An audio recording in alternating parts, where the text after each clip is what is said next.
समाज जीवन भारुनि टाकू चैतन्याने मानाने वैभवशाली भवितव्याला नटवू निज कर्तृत्वाने नटवू निज कर्तृत्वाने दशशतकांचे दैन्य टाकूनी जागृत करूया जनशक्ती पराक्रमाची अन प्रतिभेची जगास दावू अभिव्यक्ती राष्ट्रपुरुष हा सुदृढ करूया पुन्हा एकदा यत्नाने नटवू निज कर्तृत्वाने नटवू निज कर्तृत्वाने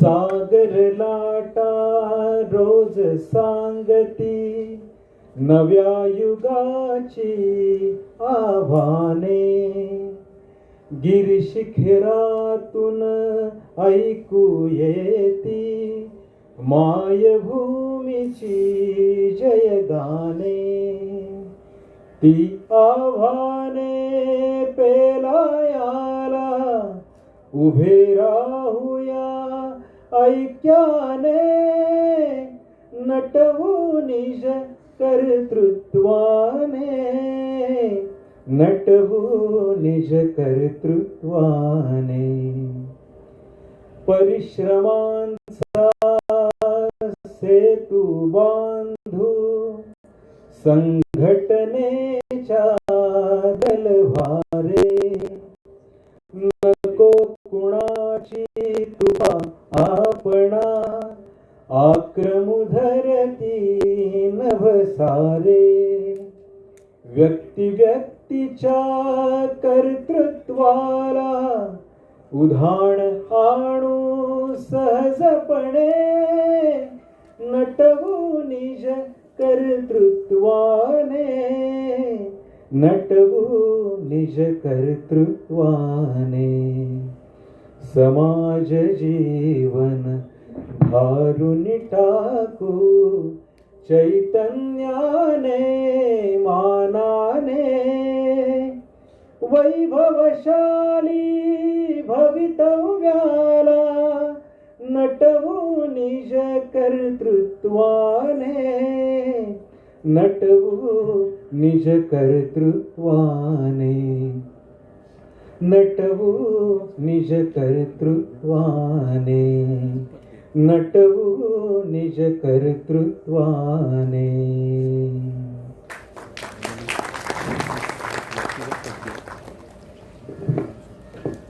कार्यक्रमाची प्रत्यक्ष सुरुवात आपण दीप प्रज्वलनाने करू. मी मंचावर उपस्थित सर्व मान्यवरांना विनंती करतो की त्यांनी दीप प्रज्वलन करून घ्या आणि प्रतिमासन पुष्प अर्पण करून दीप प्रज्वलन करूया.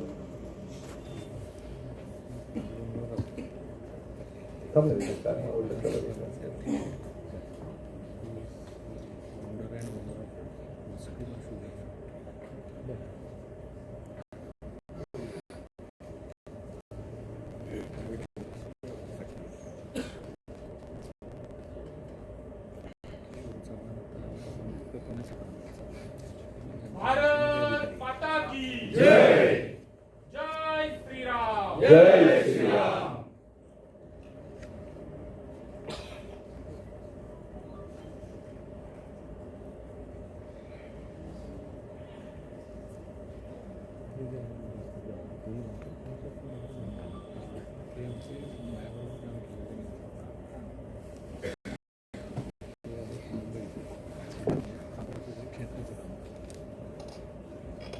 त्यानंतर आपण 3 वेळा ओंकाराचा उच्चार करूया. सर्वांनी हात जोडावे.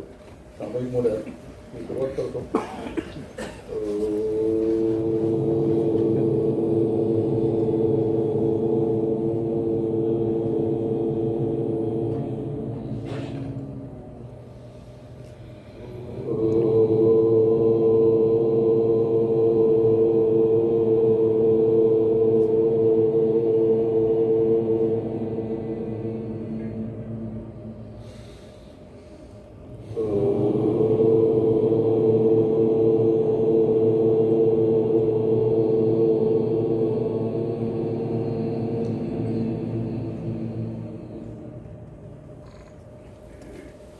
नमस्कार. विश्व परिषदेच्या पश्चिम महाराष्ट्र प्रांताच्या विशेष संपर्क विभाग जो आहे त्या विभागामार्फत आपल्या सर्वांचं प्रथम स्वागत करतो. आज समाजातील विविध श्रेणीतील मान्यवर श्रेष्ठ उपस्थित आहेत. आजच्या या कार्यक्रमाला उपस्थित मी परिचय करून देतो. मंचावर उपस्थित माननीय श्री मिलिंदराव परांडे. माननीय मिलिंदजी मूळचे नागपूरचे आहेत आणि त्यांचं MSc केमिस्ट्री MSc त्यांनी केलं. 2 वर्ष अमेरिकेत त्यांनी रिसर्च पण केलं.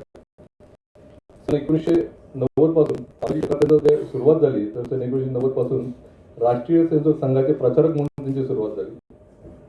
त्यानंतर त्यांनी सन 1996 पासून विश्व परिषदेच्या कार्याची सुरुवात झाली. त्यामध्ये त्यांनी मुंबई महानगर संघटन मंत्री, महाराष्ट्र प्रांत संघटन मंत्री, राष्ट्रीय स्तरावर पण मिटिंगची सुरुवात झाली. ती बजरंग दल राष्ट्रीय सहसंयोजक, केंद्रीय सहमंत्री, केंद्रीय मंत्री, केंद्रीय संयुक्त महामंत्री व एप्रिल 2018 पासून आपल्या भारताचे केंद्रीय महामंत्री म्हणून त्यांच्याकडे दायित्व आहे.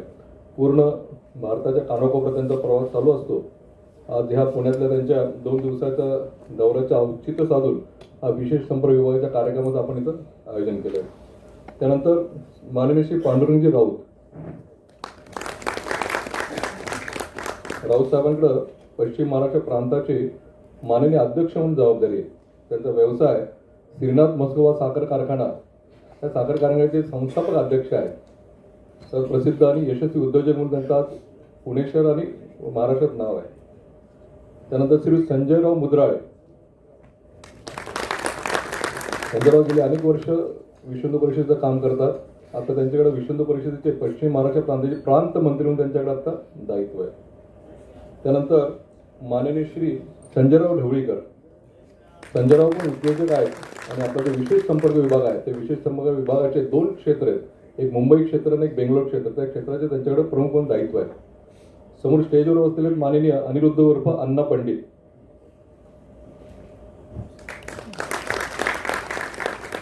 अण्णाही सन 1994 पासून संघ प्रचारक आहेत आणि विश्व परिषदेच्या कार्यात आता त्यांच्याकडे पश्चिम महाराष्ट्र प्रांत आणि कोकण उर्फ मुंबई प्रांत अशा दोन्ही प्रांताची संघटन मंत्री म्हणून अण्णांकडे जबाबदारी आहे.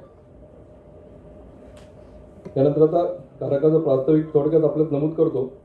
आपल्या सर्वांना माहिती आहे विश्व परिषदेची स्थापना 1964 साली झाली आणि सन 2024 मध्ये विश्व परिषदेला सुमारे 8 वर्ष पूर्ण होतात. या 58 वर्षाच्या कारकिर्दीमध्ये विश्व परिषदेने एक यशस्वी झेप घेतली. अनेक क्षेत्रात, अनेक म्हणण्याच्या समाजातील प्रत्येक क्षेत्रात विश्व परिषद आज कार्य उभं राहत आहे आणि ती यशस्वी घोडदौड आहे. हे सगळं प्रत्येक क्षेत्रात जसं काम पोहोचलं जातं तसं त्यावेळी त्या प्रत्येक क्षेत्रामध्ये काम करण्यासाठी एक आयाम किंवा विभागाची एक स्थापना करावी लागते किंवा तो निर्मित करावा लागतो. त्याप्रमाणे विश्व परिषदेने विविध आयामाची निर्मिती झाली किंवा विविध विभागांची निर्मिती झाली. त्यामध्ये मग बजरंग दल आहे, दुर्गा वाहिनी आहे, धर्माचार्य संपर्क आहे, मठमंत्री संपर्क आहे, असे सुमारे 20 पेक्षा जास्त अधिक आयाम आज विश्व परिषदेचे पूर्ण देशभरात कार्यरत आहेत. त्यातलाच एक आयाम म्हणजे विशेष संपर्क विभाग. विशेष संपर्क विभागाच्या माध्यमातून आज आपण सर्व इथं जमलेलो आहोत. विशेष संपर्क विभाग म्हणजे ही सुरुवात खरं म्हटलं तर माननीय हिंदू सेनानी अशोकजी सिंगलांच्या काळात, राम जन्म आंदोलनाच्या काळात सुरुवात झाली या विभागाची. आज विश्व परिषद समाजातील विविध श्रेणीतील लोकांशी संपर्क करणे, विश्व परिषदेच्या कार्याची त्यांना माहिती देणं, आपलं उद्दिष्ट, आपलं ध्येय आणि विविध आपले सामाजिक सेवा कार्य चालू असतात, उपक्रम चालू असतात, सांस्कृतिक कार्यक्रम असतात, ह्याची त्यांना माहिती त्यांच्यापर्यंत पोहोचवणं, समाजातले जे ओपिनियन मेकर आहेत, की जनमत जे बनवणार आहेत त्यांच्यापर्यंत ही माहिती पोहोचवणं. आपण हा प्रत्यक्ष संपर्क करून करतोच, पण त्याचबरोबर सर्वांची चर्चासत्रे घडवून आणतो. या सर्व मान्यवर प्रतिष्ठित लोकांचं एकत्रीकरण करतो. एकत्रीकरण करण्यामागचा हेतू हाच असतो. प्रत्यक्ष चर्चा होती, सामूहिक चर्चा होती, संवाद होतो, विचारांचं देवाणघेवाण होतं. असे हा विविध पैलूतून काम करत असतं आपला विशेष संपर्क विभाग. आजच्या या मगाशी मी म्हटलं की जसं मिलिंदजींचा आता प्रवास आहे, मिलिंदजींच्या प्रवासात पण मिलिंदजी काय आहे की जिथे तिथे ते प्रवास करतात त्यामध्ये मग विशेष संपर्क व्यक्ती असतील, प्रतिष्ठित मान्यवर व्यक्ती असतील, त्यांना संपर्क करत असतात, कार्यकर्त्यांना विविध कार्यकर्त्यांना प्रबोधन करत असतात. पण ते विशेष व्यक्ती ज्या भागातल्या आहेत त्यांना संपर्क करणं मिलिंदांचं कधीच चुकत नाही. ते कायम ते संपर्क करत असतात. आणि आता योग असा झाला की मिलिंदांचा प्रवास होता. आज जरी हा मंगळवार हा सर्वांचा ऑड दिवस जरी असला, सर्व व्यावसायिक लोकांचा ऑड दिवस आहे जसा मंगळवार, तरी सुद्धा पण आज आपण सर्व जमलात. आपल्या सर्वांचं परत एकदा स्वागत करतो. कार्यक्रमाचं स्वरूप यानंतर मिलिंदजी प्रबोधन करतील मिलिंदजी प्रबोधन करतील, विश्व हिंदू परिषदेची माहिती आपल्या पुढे मांडतील. त्यानंतर एक 20 ते 25 मिनिटं प्रश्नोत्तराचा कार्यक्रम होईल आणि त्या प्रश्नोत्तराच्या कार्यक्रमाला प्रश्नोत्तर किंवा चर्चा, आपल्या काही सूचना हे सर्व अपेक्षित आहे. तो 20 ते 25 मिनिटाचा कार्यक्रम झाल्यानंतर माननीय मिलिंदजी परत आपल्या सर्वांना त्या विषयावर समारोप करतील. मी माननीय मिलिंदजींना विनंती करतो की त्यांनी सर्वांना प्रबोधन करावं.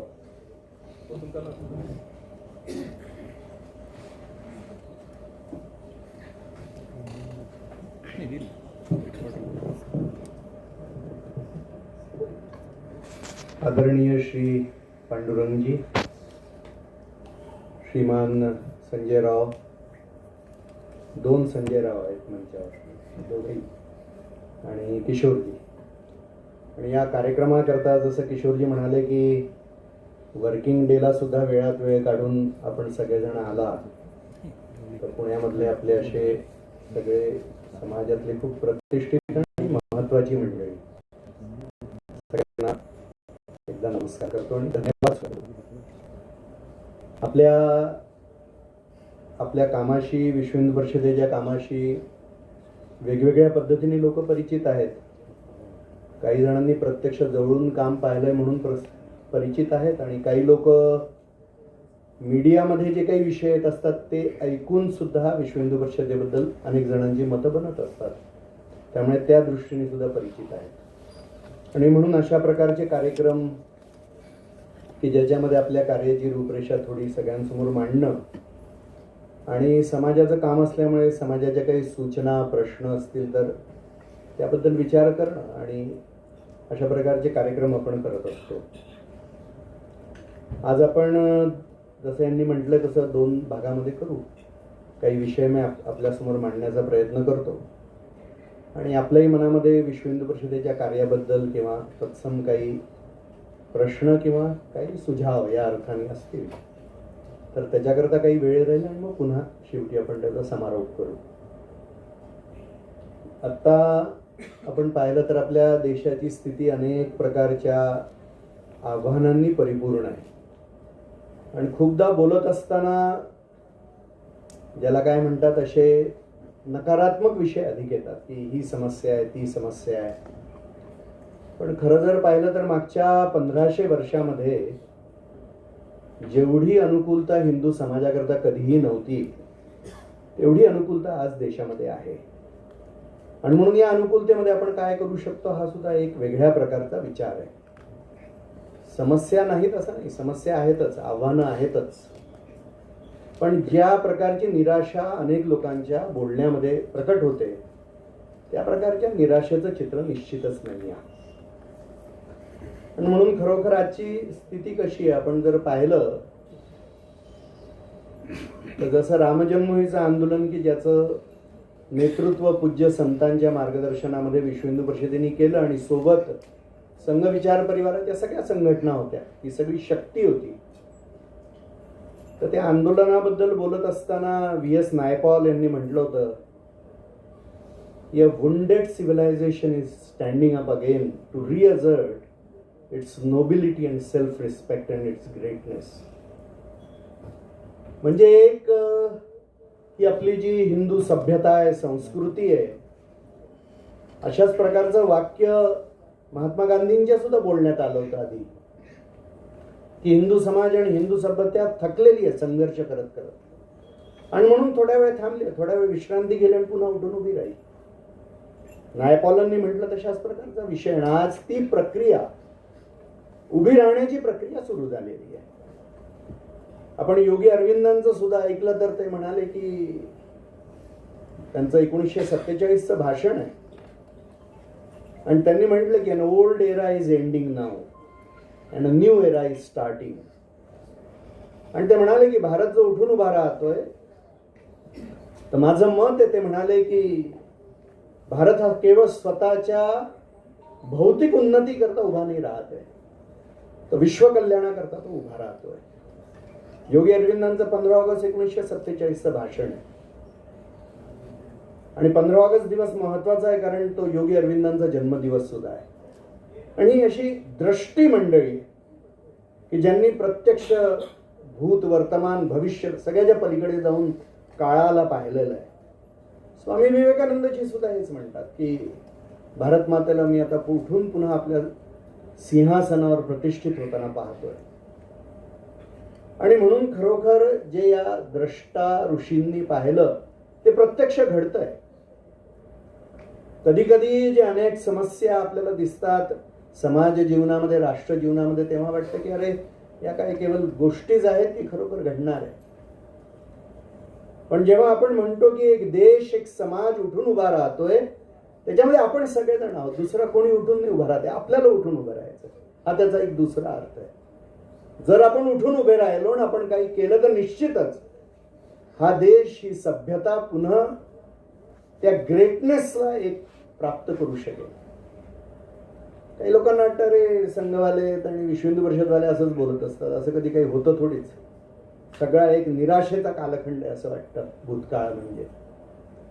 पण एक एंगस मेडिसन म्हणून आपण नाव ऐकलं असेल, खूप मोठे अर्थशास्त्री आहे आणि त्यांनी आता हिस्ट्री ऑफ मिलेनियम लिहिलेली आहे, इकॉनॉमिक हिस्ट्री ऑफ मिलेनियम. आणि त्याच्यामध्ये ते म्हणतात की 16व्या शताब्दीच्या प्रारंभापर्यंत पूर्ण जगाच्या 32% जी संपत्ती होती त्याच्यावर हिंदूचा ताबा होता, हिंदूच्या हातात होती ती.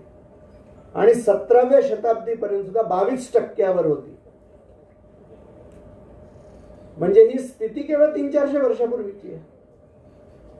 300-400 वर्षामध्ये त्या युरोपीय सत्तांनी जी लूट केली त्याच्यामध्ये या देशाची इतकी मोठी दुर्दशा झाली. आणि जसं की आपण आता आझादी का अमृत महोत्सव म्हणून बोलतोय, आपण हे म्हणतोय की आपण स्वाधीन तर झालो, अजून स्वतंत्र नाही झालेलो. आणि म्हणून आपलं तंत्र आपल्या भूमिकेवर, आपल्या मूल्यांवर आधारित असं तंत्र अजून आपण भारतात आणूनही शकलो नाही. ती आजची आवश्यकता आहे.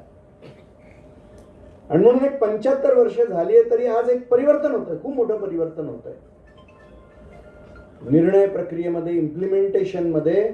आणि हे सगळं करत असताना जी आजची आव्हानं आहे ती मध्ये येतात आहे, त्यालाही तोंड द्यावं लागतंय. आपण जसा रस्ता पाहतो की जिथे कोणीच राहत नाही त्या ठिकाणचा रस्ता लगेच बांधला जातो. पण जेव्हा चालू रस्ता बांधायचा असतो त्याला खूप अडचणी असतात. त्याच्यामध्ये ट्रॅफिक चालू राहतो, सगळं काही चालू राहतं, त्याच्यामध्ये डिस्टर्ब होतो, अनेक वेळा खूप वेळ म्हणजे करणाऱ्याला स्वतःलाही ठीक करायचंय, सगळ्यांनाही ठीक करायचंय, चालतही राहायचंय, आव्हानांनाही उत्तर द्यायचंय, नकारात्मकही नाही बनायचं, सगळं आपल्यालाच करायचंय. एकानंतर एक करायचे विषय नाही. आणि म्हणून आज या परिस्थितीमध्ये आपण करतोय.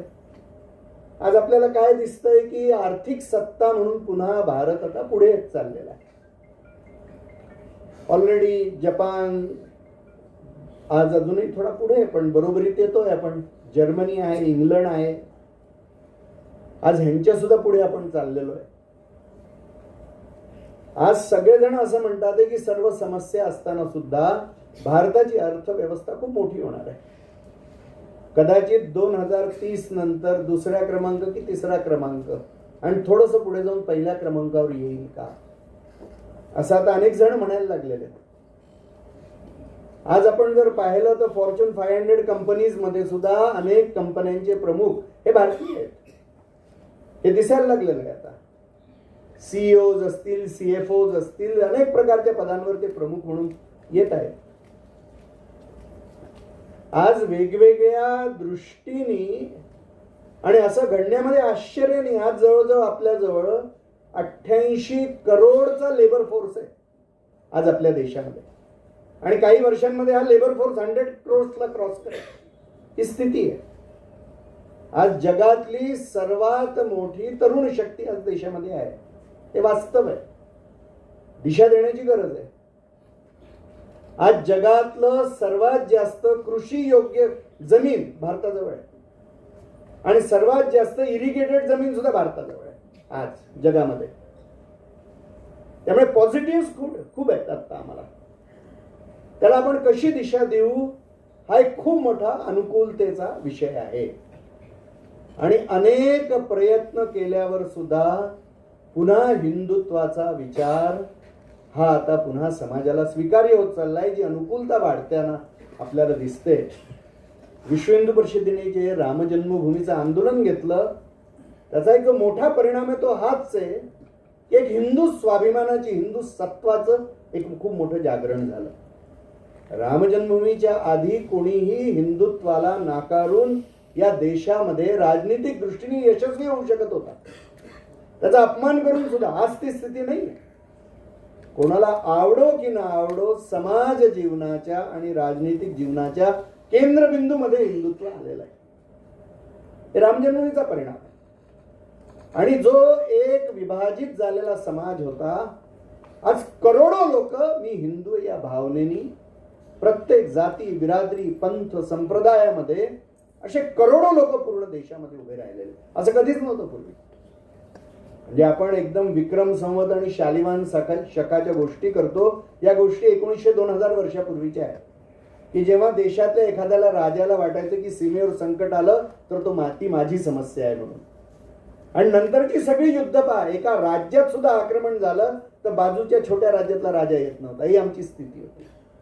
म्हणजे एका राज्यातला सुद्धा माणूस त्याच राज्यामध्ये मदत करत नव्हता. या स्थितीत आपण घेऊन गेलो होतो. आणि म्हणूनच जे एक असं ज्याला म्हणतात आयडेंटिटी क्रायसिस हिंदू समाजामध्ये आले होते त्याच्यातनं मार्ग काढून राम जन्मभूमीनी एक मी हिंदू आहे एक अभिमानाने म्हणणारे करोडो लोक उभी केली. हा एक खूप मोठा परिणाम विश्व हिंदू परिषदेच्या कार्याचा झाला. आणि आज या सगळ्या परिस्थितीमध्ये केली सगळ्या देशभरातल्या, कारण 1947 नंतर त्यांच्या लक्षात आलं की आपले लोक सत्तेत तर बसलेले आहेत पण आपल्या पद्धतीने कोणीच विचार करत नाही. सगळ्या समस्या जशाच्या तशा चालू आहे आणि राजकारणाच्या आधारावर हिंदू समाजाला तोडण्याचंही काम तसंच चालू आहे. आणि म्हणून स्वाधीनता आली पण स्वतंत्रता नाही आलेली. याच्याबद्दल कोण विचार करेल? जगभरामध्ये 100 पेक्षा जास्त देशांमध्ये हिंदू राहतोय.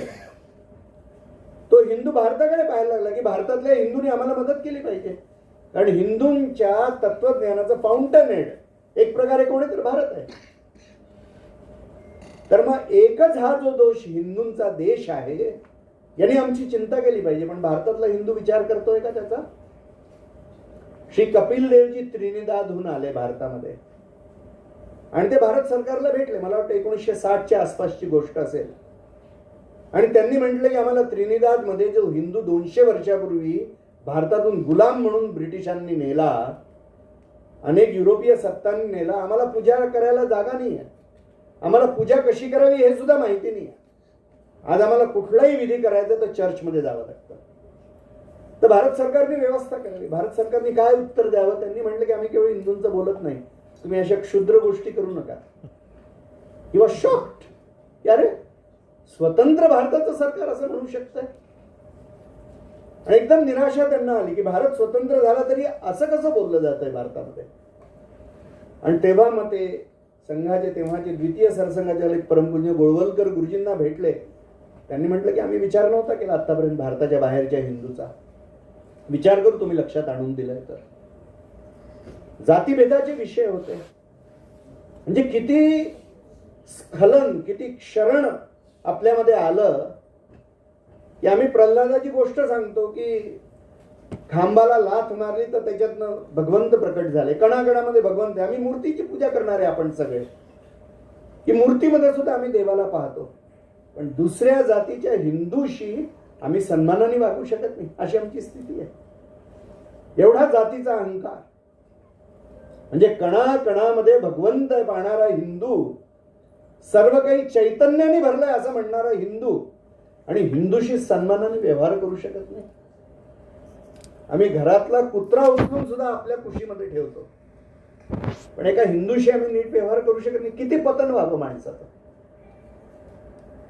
तत्वज्ञान बोलायला श्रेष्ठ पण आचरण अत्यंत निकृष्ट. ही स्थिती आपली येऊन गेली 1500 वर्षामध्ये. आणि म्हणूनच या प्रश्नांना कोण ऍड्रेस करेल? कोणाचं हे काम आहे. आणि म्हणून समाज आतून निर्दोष बनावा हे सुद्धा कोणाचं तरी काम आहे. आणि म्हणून हा विषय आहे. जगभरातल्या हिंदूंची संस्कृती जीवनमूल्य टिकवणं. हिंदू समाजामध्ये आम्ही कन्या म्हणजे स्त्री देवतांची पूजा करणारे आम्ही लक्ष्मी, पार्वती सर्व काही आम्ही पूजा करतो. पण घरच्या सुनेनी पुरेसा जर हुंडा दिला नाही, तिला जाळून मारणारही आम्हीच. मुलगी जन्माला येईल म्हणून कन्या भ्रूणहत्या करणारही आम्हीच. तर तत्वज्ञान तर खूप छान आहे, पण आचरण कसं आहे? आमच्या धर्माला जीवनाशी संबंध आहे काय? की धर्म केवळ पूजेचा आहे, तेवढाच आहे का धर्म? पूजा करून खोलीच्या बाहेर धर्माशी काही संबंध नाही, आपला आचरणाशी काही संबंध नाही. आणि म्हणून या प्रश्नांचं ह्याचं प्रबोधन हिंदू समाजाला कोण करेल? साधू संतांना चिंता होती. आणि जे सगळे हे समाजातले दोष आहे ह्याचा आरोप हिंदू धर्मावर होत होता की धर्मामुळे हे होत आहे. या तर सगळ्या सामाजिक कुरीती आहे ज्याचं निर्मूलन केलं पाहिजे. They are not accepted. एकदम सरळ गोष्ट. ह्याचं प्रबोधन कोणी करायचं? ह्याचा आचरणाचे मार्ग कोणी दाखवायचा? म्हणून ह्या सुद्धा समस्या होत्या. आणि मग हिंदू समाजावरची आक्रमण. एका द्रौपदीचा अपमान झाला त्याच्याकरता महाभारताचं युद्ध झालं. एका सीता मातेचा अपमान झाला, अपहरण झालं, तर पूर्ण रामायण घडलं. रावणाच्या कुळाचा नाश झाला. आज भारतातली कोणत्या भाषेचा आणि कोणत्या जातीचा हिंदू हे म्हणू शकतो की आमच्या मुली आज पळवल्या जात नाही? हजारो मुलींचं अपहरण होत आहे आज. मी लव जिहाद शब्द वापरणार नाही. लव नाहीच त्याच्यामध्ये कुठे. अपहरणच अपहरण आहे. आणि आज हजारो मुली आमच्या पळवल्या जातात. ते आज आमचं मन असं बनून गेलं की आम्हाला अपमान सुद्धा वाटत नाही त्याचा. असं आपलं जीवन बनलंय का? आणि म्हणून आज आपण शंकराची पूजा करतो. आता श्रावण मास चालू आहे. उत्तर भारतामध्ये श्रावण मास सुरू होऊन गेलेला आहे. हजारो लाखो लोक रांगा लावून भगवंताचं दर्शन घेतील. ते दर्शन घेत असताना पहिले नंदीचं दर्शन घेतील की भगवंताचं दर्शन घडवून दे. आणि आज कायदा तोडून हजारो गोवंश रोज मारला जातोय. ह्याचा संबंध नाहीये का आमच्या धर्माशी? हा प्रश्न आमचा नाही आहे का? म्हणजे आक्रमण सुद्धा आक्रमण वाटू नये अशी आमची स्थिती बनून गेली आहे का? हिंदू धर्माचा व्यक्ती हिंदू राहिला नाही म्हणून पाकिस्तान बनला. कारण हिंदू मायनॉरिटीमध्ये गेला. 15 ऑगस्टच्या आगचे मागचे 4 महिने म्हणजे 2 महिने आधी आणि 2 महिने नंतर 1947 मध्ये त्या 4 महिन्यामध्ये 20 लाख हिंदूंची कत्तल झाली. लाखो महिलांवर अत्याचार झाले. का झालं? कारण हिंदू अल्पमतात होता. ठीक आहे, 14 लाख मुसलमान सुद्धा मारले गेले त्या संघर्षामध्ये. पण भारताचं विभाजन झालं. हिंदूची संख्या राहिली नाही तर आमचे परिवार, आमची संपत्ती, आमची मंदिरं, आमचे साधू संत कोणी सुरक्षित नाही. आज या प्रश्नांबद्दल कोणी विचार करायचा? हिंदू समाजाने विचार करायचा की नाही? विश्व हिंदू परिषदेच्या स्थापनेच्या वेळेस जे प्रथम महामंत्री बनले श्रीमान आपटेजी, त्यांचं भाषण आहे त्यावेळेस. ते म्हणाले की विश्व हिंदू परिषद ह्याकरता स्थापन झाली आहे की प्रतिक्रियेच्या भीतीने आम्ही क्रिया करण्याचं थांबवणार नाही. कोणी काही प्रतिक्रिया देऊ, हिंदूच्या रक्षणाकरता काम करायचं असेल तर आम्ही ते करूच, what ever be the consequences. आणि म्हणून विश्व हिंदू परिषदेची स्थापना असे विषय घेऊन झाले. आज संपूर्ण समाजाचे उत्थान करण्याकरता विचार केलाच पाहिजे समाजाला. करोडो लोक गरिबी रेखेच्या खाली आहे. की जो देश जगातला सर्वात श्रीमंत देश होता म्हणून तर एवढी आक्रमण झाली, नाही तर कोणी आक्रमण केली असती. सगळेजण शिक्षित होते. एक रिपोर्ट आहे, ब्रिटिश जेव्हा इथे आले तेव्हा 16व्या शताब्दीच्या वेळेस त्यांनी मद्रास रेसिडेन्सीचा अभ्यास केला. तेव्हाचा लिखित रिपोर्ट आहे. It is a public document. त्याच्यामध्ये ते म्हणतात की मद्रास रेसिडेन्सीमध्ये जेवढ्या शाळा होत्या पूर्ण इंग्लंडमध्ये सुद्धा नव्हत्या. आणि प्रत्येक जण शिक्षित होता. आणि शिक्षित विद्यार्थ्यांमध्ये 65% वेळ त्यांनी म्हटलंय की अनुसूचित जाती जनजातीच्या वर्गाचे होते. 65% विद्यार्थी. It is a British document. आजच्या कोणी लिहिलेलं नाही आहे. तर आमची ही स्थिती होती. आज काय झालेलं आहे? करोडो लोक निरक्षर, करोडो लोक गरिबीच्या रेषेखाली. आणि म्हणून आपलं सत्व काय, आपली मूल्य काय, आपल्याला समजून नवा भारत उभा करायचा आहे. आपल्याला जुना भारताची प्रतिछाया नाही उभी करायची. आणि आम्हाला अमेरिका आणि रशियाची सुद्धा प्रतिछाया नाही उभी करायची. जुन्या जीवन मूल्यांच्या आधारावर नवा भारत उभा करायचा आहे. आणि खरंच आमची जीवन मूल्य काय आहेत? आज वेस्टर्न फिलॉसॉफी हे सांगते, तिकडले बिझनेस सुद्धा सांगतात की honesty is the best business policy. आमच्याकडे honesty is not a business policy, आमच्याकडे honesty is the best principle. खूप फरक आहे बिझनेस पॉलिसीमध्ये आणि प्रिन्सिपलमध्ये, खूप फरक आहे. आज पाश्चिमात्य चिंतन आणि आमच्या चिंतनामध्ये हे अंतर आहे. पाश्चिमात्य चिंतन सांगतं की सर्व्हायव्हल ऑफ द फिटेस्ट, आज आमचं चिंतन सांगतं की प्रोटेक्शन ऑफ द विकेस्ट. आज हे चिंतनामध्ये खूप मोठा अंतर आहे. आपल्या तत्वावर भारत उभा करायचा म्हणजे काय करायचंय हे सुद्धा समजून घेण्याची आवश्यकता आहे. आणि म्हणून स्वाधीन होणं, भारताची ही मूल्य पुन्हा प्रतिष्ठित करणं. आज अनेकांना वाटतं की अरे भारतातली जी हिंदू मधली विविधता आहे ती नको. सगळेजण म्हणतात अरे काय आपली सुद्धा सगळ्या एकादशा सुद्धा 2 असतात, त्या 1 नाही करता येणार का? मग काय आत्ता जसं आपल्याकडे आत्ता आषाढ चालू आहे, उत्तर भारतात आता श्रावण चालू आहे, तर किती कन्फ्युजन आहे. आपल्याला 1च महिना नाही करता येणार का? वगैरे वगैरे वगैरे. का तर त्याच्यामुळे हिंदू विभाजित आहे.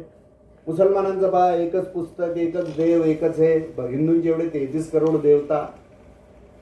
आपल्याला मोह पडतोय, पण आपल्याला हे कळत नाही की आपल्या विविधतेमुळे सुद्धा आपण टिकलो आहे. आणि म्हणून आपल्या धर्माचं तत्वज्ञान नीट समजून घेण्याची आवश्यकता आहे. आज कृतज्ञतेची भावना हिंदुत्वाचं विशेषता आहे. सेन्स ऑफ ग्रॅटिट्यूड हा आमचा अगदी मूलभूत आधार आहे. कोरोनामध्ये करोडो लोकांना जेवायला घातलं गेलं, करोडो लोकांना. आपल्यापैकी सुद्धा अनेकांनी ती सेवा केली असेल. हे काय सरकारने योजना केली होती का? अन्नदानाचा जो संस्कार आहे, भुकेल्याला अन्न दिलं पाहिजे याचा जो संस्कार आहे, त्या संस्काराने एवढ्या भीषण काळात सुद्धा करोडो करोडो लोकांचं जीवन चालवलंय. त्या एका संस्काराने. या संस्काराचं महत्व आहे. आणि म्हणून आपली जीवन मूल्य भविष्याची चिंता आहे. भविष्याची चिंता आहे म्हणून केवळ उपभोग नाही घ्यायचा, नंतरच्यांना मिळेल की नाही ह्याचा विचार करायचा आहे. आणि म्हणून त्यागपूर्वक भोग सांगितलेला आहे. स्वतःची भूक शांत झाल्यावर वाटून द्या. आमच्याकडे गरिबीने शिकवली आहे, पण साधेपणा निश्चितच शिकवलेला आहे. दोघांमध्ये खूप अंतर आहे. गरिबीमध्ये काहीच चांगलं नाही आहे, पण साधेपणा खूप मोठा विषय आहे. आणि म्हणून ह्याच्यातलं अंतर. आणि आम्ही कशाच्या पाठीमागे जायचं, कोणत्या मूल्यांच्या पाठीमागे जायचं, हे जर हिंदू समाज विसरला तर नवा भारत जो पूर्ण जगाचं मार्गदर्शन करू शकेल. आणि खरंच केलंय की नाही आपण मार्गदर्शन. आज आपण व्हिएतनाम, कंबोडिया, इंडोनेशियामध्ये जाऊ, तो तिथला आहे, मूळचा तिथला आहे. फक्त त्यांनी हिंदू धर्म स्वीकारला आहे. पण इतिहास वाचला तर ज्यांना कपडे सुद्धा घालता येत नव्हते त्यांना कपडे घालायला शिकवतात.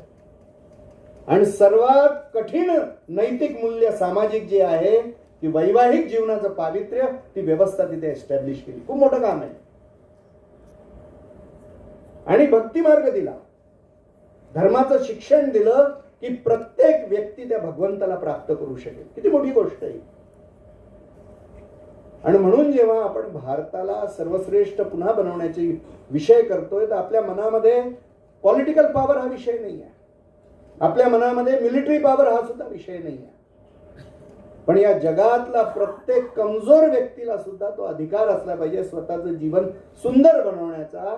तेवढी शक्ती त्याच्या रक्षणाची, त्याच्या उत्थानाची भारतात आली पाहिजे. आणि म्हणून हे केवळ तत्वज्ञानाची ताकद नाही, सर्व प्रकारची ताकद पुन्हा मिळवली पाहिजे. ही ताकद मिळवण्याचं काम म्हणजे या देशाच्या उत्थानाचं काम आहे. कारण आपण जर पाहिलं तर आपल्याला दिसेल की तत्वज्ञान तर आमच्याजवळ खूप आहे, त्याग समर्पण सुद्धा खूप आहे, सर्व प्रकारची श्रेष्ठता आहे. आणि आज जगामध्ये एवढी अशांतता आहे, एवढी असमाधान आहे. त्यांना कळतंय की हिंदुत्वाचं चिंतन कल्याण करेल, पण मग जेव्हा ते भारताकडे पाहतात तेव्हा दिसतं रे करोडो लोक गरिबी रेखेच्या खाली, आपापसात भांडणारी माणसं, 900 वर्ष जे गुलामीत घालवले असा देश, असा समाज. आणि मग त्यांच्या मनात प्रश्नचिन्ह येतं की या चिंतनाच्या पाठीमागे आम्ही गेलं पाहिजे की नाही. आणि म्हणून केवळ तत्वज्ञान, केवळ त्याग समर्पण पुरेसं नाही आहे. आज आवश्यकता आहे या तत्वज्ञानासोबत सामर्थ्याची, या सामर्थ्याची उपासना आज हिंदू समाजाने करण्याची गरज आहे. आणि त्यासोबतच हा हिंदू समाज गरीब म्हणून नाही तर अत्यंत श्रीमंत म्हणून इथला प्रत्येक हिंदू हा त्या अर्थाने उभा करण्याची गरज आहे. आणि त्यासोबतच यशस्वी म्हणून सुद्धा उभा करण्याची गरज आहे. यश, सामर्थ्य आणि ऐश्वर आज हिंदुत्वाच्या तत्वज्ञानाच्या समर्पणाच्या सोबत आज या समाजाला पुन्हा प्राप्त करून देणं हे आपलं काम आहे. आणि कुठल्या एका संघटनेचं काम राहू शकत नाही. हे काम प्रत्येक हिंदूच आहे. आणि त्याच्याकरता जीवन मूल्य आणि मॉडेल्स हे आपलेच असले पाहिजे. आज आपला जो ब्ल्यू प्रिंट नाही आहे म्हणून थोडा वेळ लागतोय, कारण जुन्या गोष्टी परत आणायच्या नाही आहे. जुन्या जीवन मूल्यांच्या आधारावर नवी व्यवस्था उभी करायची. We are the path finders, all of us. आणि म्हणून नवीन रस्ता शोधायचा. नवीन रस्ता चालताना कदाचित लक्षात येईल की हा रस्ता बरोबर नाही, परत सुद्धा यावं लागेल, पुन्हा दुसरा रस्ता शोधावा लागेल. जंगलात जिथे पाऊलवाट पायवाट कुठला रस्ता नसतो तिथे असंच घडतं. जो पहिला व्यक्ती आहे ज्याला मार्ग शोधावा लागतो त्याला असं होतं, कधी कधी मार्ग चुकतात. आणि म्हणून जो नवीन भारताचा रस्ता शोधायचा विदाउट ब्लू प्रिंट, आज आमच्या जो मूल्य आहे, नवीन मूल्य शोधायची गरज नाही आहे, त्या मूल्यांचं नवीन इंटरप्रिटेशन शोधायची गरज आहे, जो आजचा युगधर्म आहे. आणि म्हणून आज हे समजून संपूर्ण हिंदू समाजाने एक समाजाचा कार्यकर्ता म्हणून उभं राहण्याची गरज आहे. एका संघटनेचं काम नाही आहे. संपूर्ण समाजाच्या हृदयामध्ये ही आकांक्षा निर्माण होणं, या जगाच्या कल्याणाकरताच हिंदू समाजाचा जन्म आहे. आपण विश्वगुरु म्हणतो त्याचा अर्थच हा आहे. आपण परमवैभव म्हणतो त्याचाच अर्थ आहे की प्रत्येकाला अन्न, वस्त्र, शिक्षण हे सन्मानाने मिळालं पाहिजे. श्रम केला त्याचा मोबदला मिळालाच पाहिजे. प्रत्येक मनुष्याला सन्मान मिळालाच पाहिजे अशी परिस्थिती आणायची. आणि सामर्थ्य पाहिजे, कारण सामर्थ्यालाच स्वीकारलं जातं. कमजोर माणसांच्या तत्वज्ञानाला काही किंमत नाही आहे. अपयशी माणसाच्या तत्वज्ञानाला काही किंमत नाही आहे. आणि गरीब माणसाच्या तत्वज्ञानालाही किंमत नाही आहे. आणि म्हणून या तिन्ही गोष्टी या समाजामध्ये पुन्हा आणणं, आणि जसं V.S. नायपॉल म्हणाले की पुन्हा सेल्फ रिस्पेक्टने, स्वाभिमानाने हा समाज पुन्हा उभं करणं हे खरं कार्य आहे. आणि आज विश्व हिंदू परिषद आपण निवडलेल्या या जीवनाच्या क्षेत्रामध्ये कार्य करत आहे. विश्व हिंदू परिषदेने सगळ्या साधू संतांना त्यांच्याच मार्गदर्शनामध्ये तेव्हा जे एकत्र आले, उडुपीमध्ये 1968 मध्ये एक संमेलन झालं. आणि भारताच्या इतिहासामध्ये पहिल्यांदा सामूहिक रीतीने सगळ्या साधू संतांनी एक गोष्ट सांगितली, हिंदवे सोदरा सर्वे न हिंदू पतितो भवेत, मम दीक्षा हिंदू रक्षा मम मंत्र समानता. की कोणत्याही जातीमध्ये, कोणत्याही कुटुंबामध्ये हिंदूला जन्म घेऊ दे, तो पतित नाही होऊ शकत. केवळ जन्म घेतल्याने पतित नाही होऊ शकत तो. आपल्याकडे सुद्धा पुजारी सांगतातच ना, गोत्र आठवत नाही तर कश्यप सांगा. याचा अर्थच काय? जर सगळ्यांची गोत्र वेगळी असं पुजाऱ्याला का म्हणावं लागतं किंवा का म्हणतो? कारण मुळात एकत्व आहे. आणि म्हणून याची अनुभूती घेऊन आम्ही सहोदर आहोत. कोणती माता? ही भारत माता आमची माता आहे. आणि म्हणून एक धर्म, एक संस्कृती आणि एक मातृभूमी असलेला हा संपूर्ण हिंदू समाज एक आहे. भाषा आम्हाला एकत्र नाही आणू शकत. आज अनेक वादविवाद चालू आहे. मराठी, कन्नड, एशिया, असमिया, बंगाली, अनेकांना असतो अभिमान, असलाच पाहिजे आपल्या भाषेचा अभिमान. पण एक कोणती भाषा पूर्ण हिंदू समाजाचं संघटन नाही करू शकत. एक भाषा बोलणारे ते मध्य प्रदेशाचे 2 तुकडे झालेच. छत्तीसगड मध्य प्रदेश झाला. उत्तर प्रदेशही एक राहिला नाही. उत्तर प्रदेश उत्तराखंड झाला. बिहार एक राहिला नाही. बिहार झारखंड झाला. ज्यांनी सर्वात पहिल्यांदा भाषावर प्रांत रचना केली तो आंध्र प्रदेश सुद्धा एक राहू शकला नाही. तो सुद्धा आंध्र प्रदेश आणि तेलंगणा म्हणून वेगवेगळा झाला. भाषा आम्हाला एक आणू शकत नाही. संपूर्ण हिंदू समाजाचं ज्याला संघटन करायचं, ज्याला एकत्र आणायचंय, एक धर्म, एक मातृभूमी आणि एक संस्कृती, या तीनच गोष्टी आम्हाला एकत्र आणू शकतात. आणि म्हणून ह्याच्याबद्दलची भक्ती आणि ह्याच्याबद्दलचं कर्तव्य, ह्याचा भाव जागृत करणं, हे कर्तव्य कोणतं? ह्याची सेवा करणं आणि ह्याची रक्षा करणं. भक्ती काय? मी जर माझ्या बहिणीसोबत रस्त्यावरनं गेलो आणि कोणी जर तिला छेडलं आणि माझ्या रक्तामध्ये थोडं सुद्धा जान असेल काही, तर मी परिणामांची चिंता न करता तिचं रक्षण करेल. मी याचा विचार नाही करणार पोलीस स्टेशनमध्ये कॉन्टॅक्ट आहे की नाही आणि मला बॅकिंग आहे की नाही, याचा विचार मी नाही करणार. पण तोच मी रस्त्यावर जातो आणि दुसऱ्या कुठल्या महिलेला कोणी छेडलं, कदाचित मी तिची मदत करेल, कदाचित नाही करणार. मी तोच आहे, घटनाही तीच आहे. काय अंतर झालं?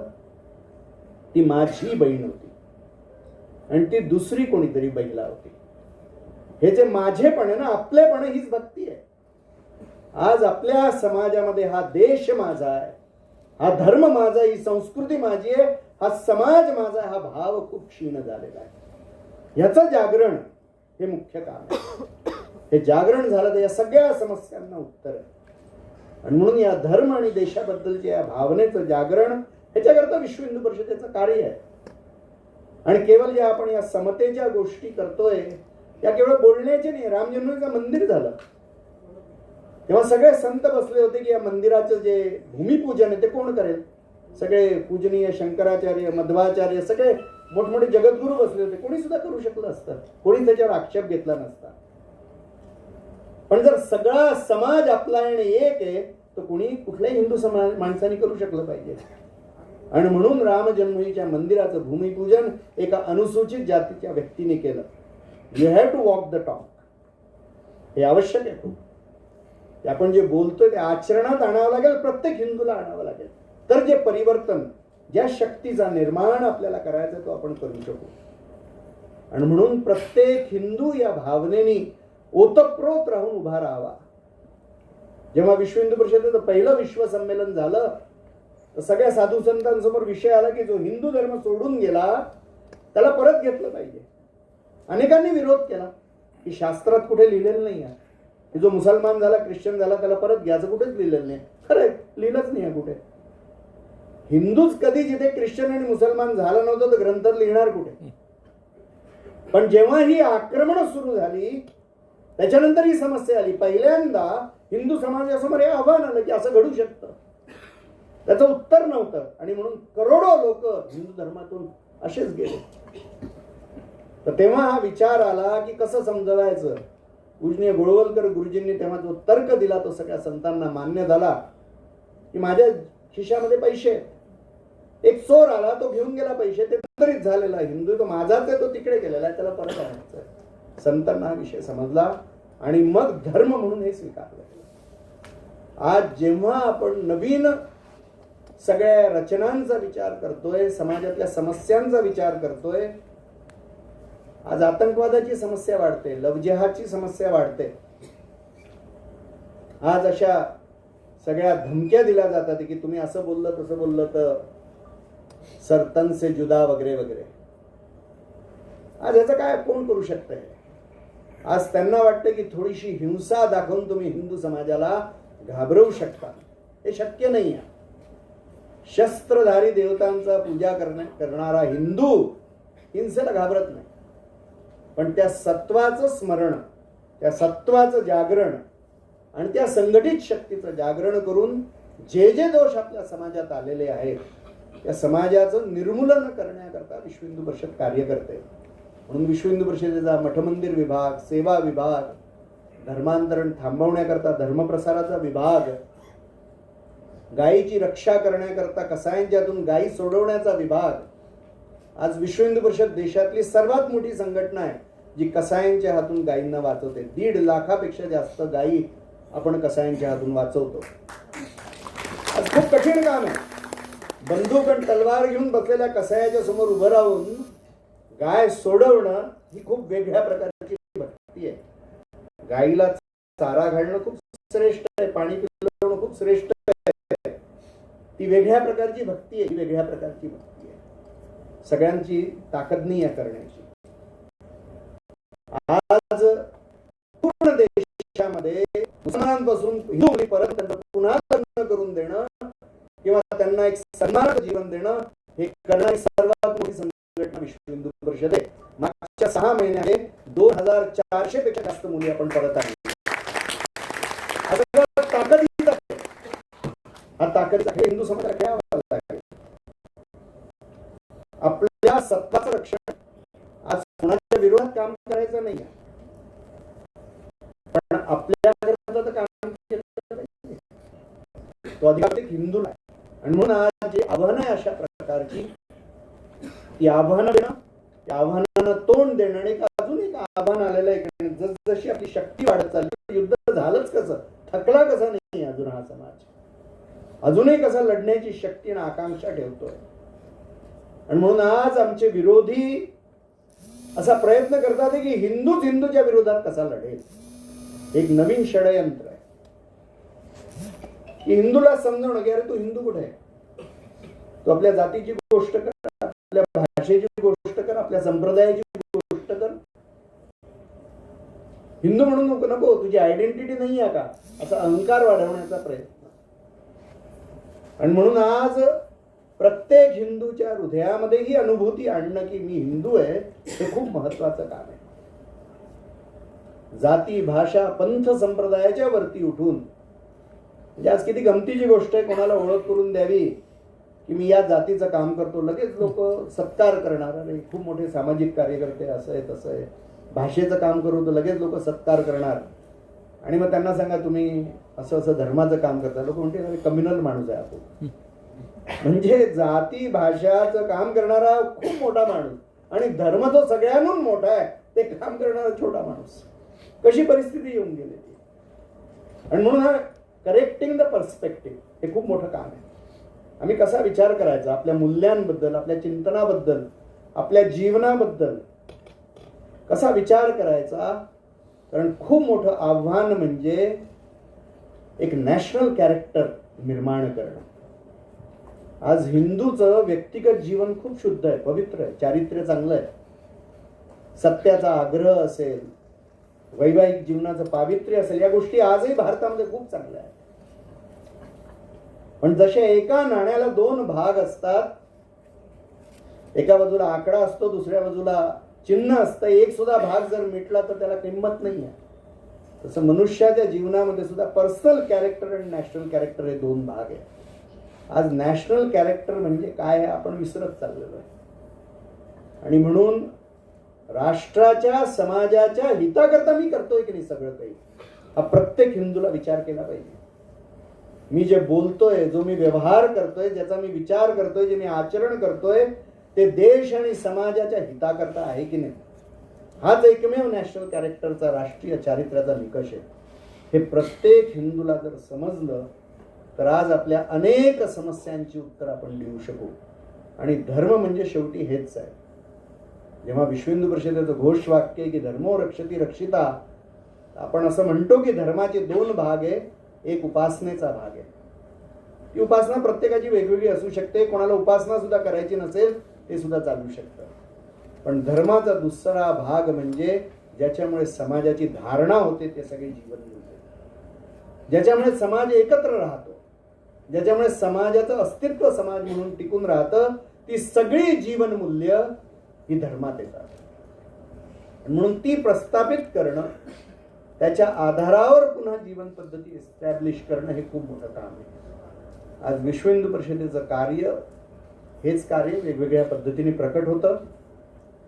आज जे काही मी सांगितलंय, कदाचित काही जण त्याच्याशी सहमत सुद्धा नसतील, किंवा आपण जे पेपर आणि टीव्हीवर पाहिलं असेल त्याच्यामध्ये तुम्ही काही विपरीत ऐकलं असेल, आणि त्याच्यामुळे काही मनात काही प्रश्न असतील, काही जिज्ञासा असतील, किंवा त्याच्यासोबतच काही सुझाव असतील की विश्व हिंदू परिषदेने असं केलं तर हे काम अधिक चांगलं होईल.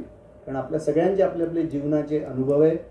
आपण आपल्या आपल्या जीवनामध्ये खूप प्रतिष्ठित आणि यशस्वी लोक आहात, आणि म्हणून आपल्या कॅपॅसिटीज, आपली गुणवत्ता, आपली शक्ती जर या महत् कार्याकरता लागू शकली तर मला वाटतं हिंदू समाजाचं कल्याणच होणार आहे.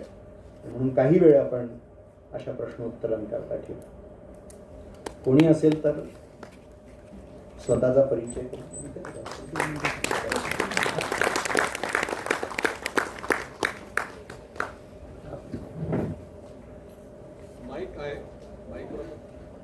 नाही आपण कार्यकर्ता पोहोचत नाही कोणाकडे. हात वरती करावा ज्यांना काही सुचवायचं असेल किंवा विचारायचं असेल.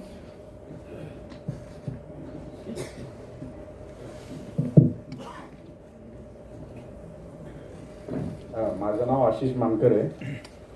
मला एक काहीतरी सुचवायचं असं वाटतंय किंवा एक प्रश्न मला असा पडला आहे की आता आपण जाती व्यवस्थेविषयी जे बोलत होतो, आता नवीन जाती उदयाला आपल्याकडे आलेल्या आहेत.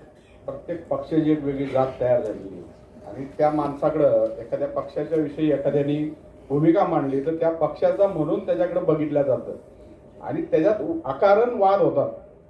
क्षुल्लक माणूस असतो, त्याला त्या पक्षाची काय घेणं देणं नसतं, तो काय त्याच्यावर काय प्रभाव टाकू शकत नाही. पण समाज म्हणून सगळे एकमेकांच्या विरुद्ध भांडायला उठतात.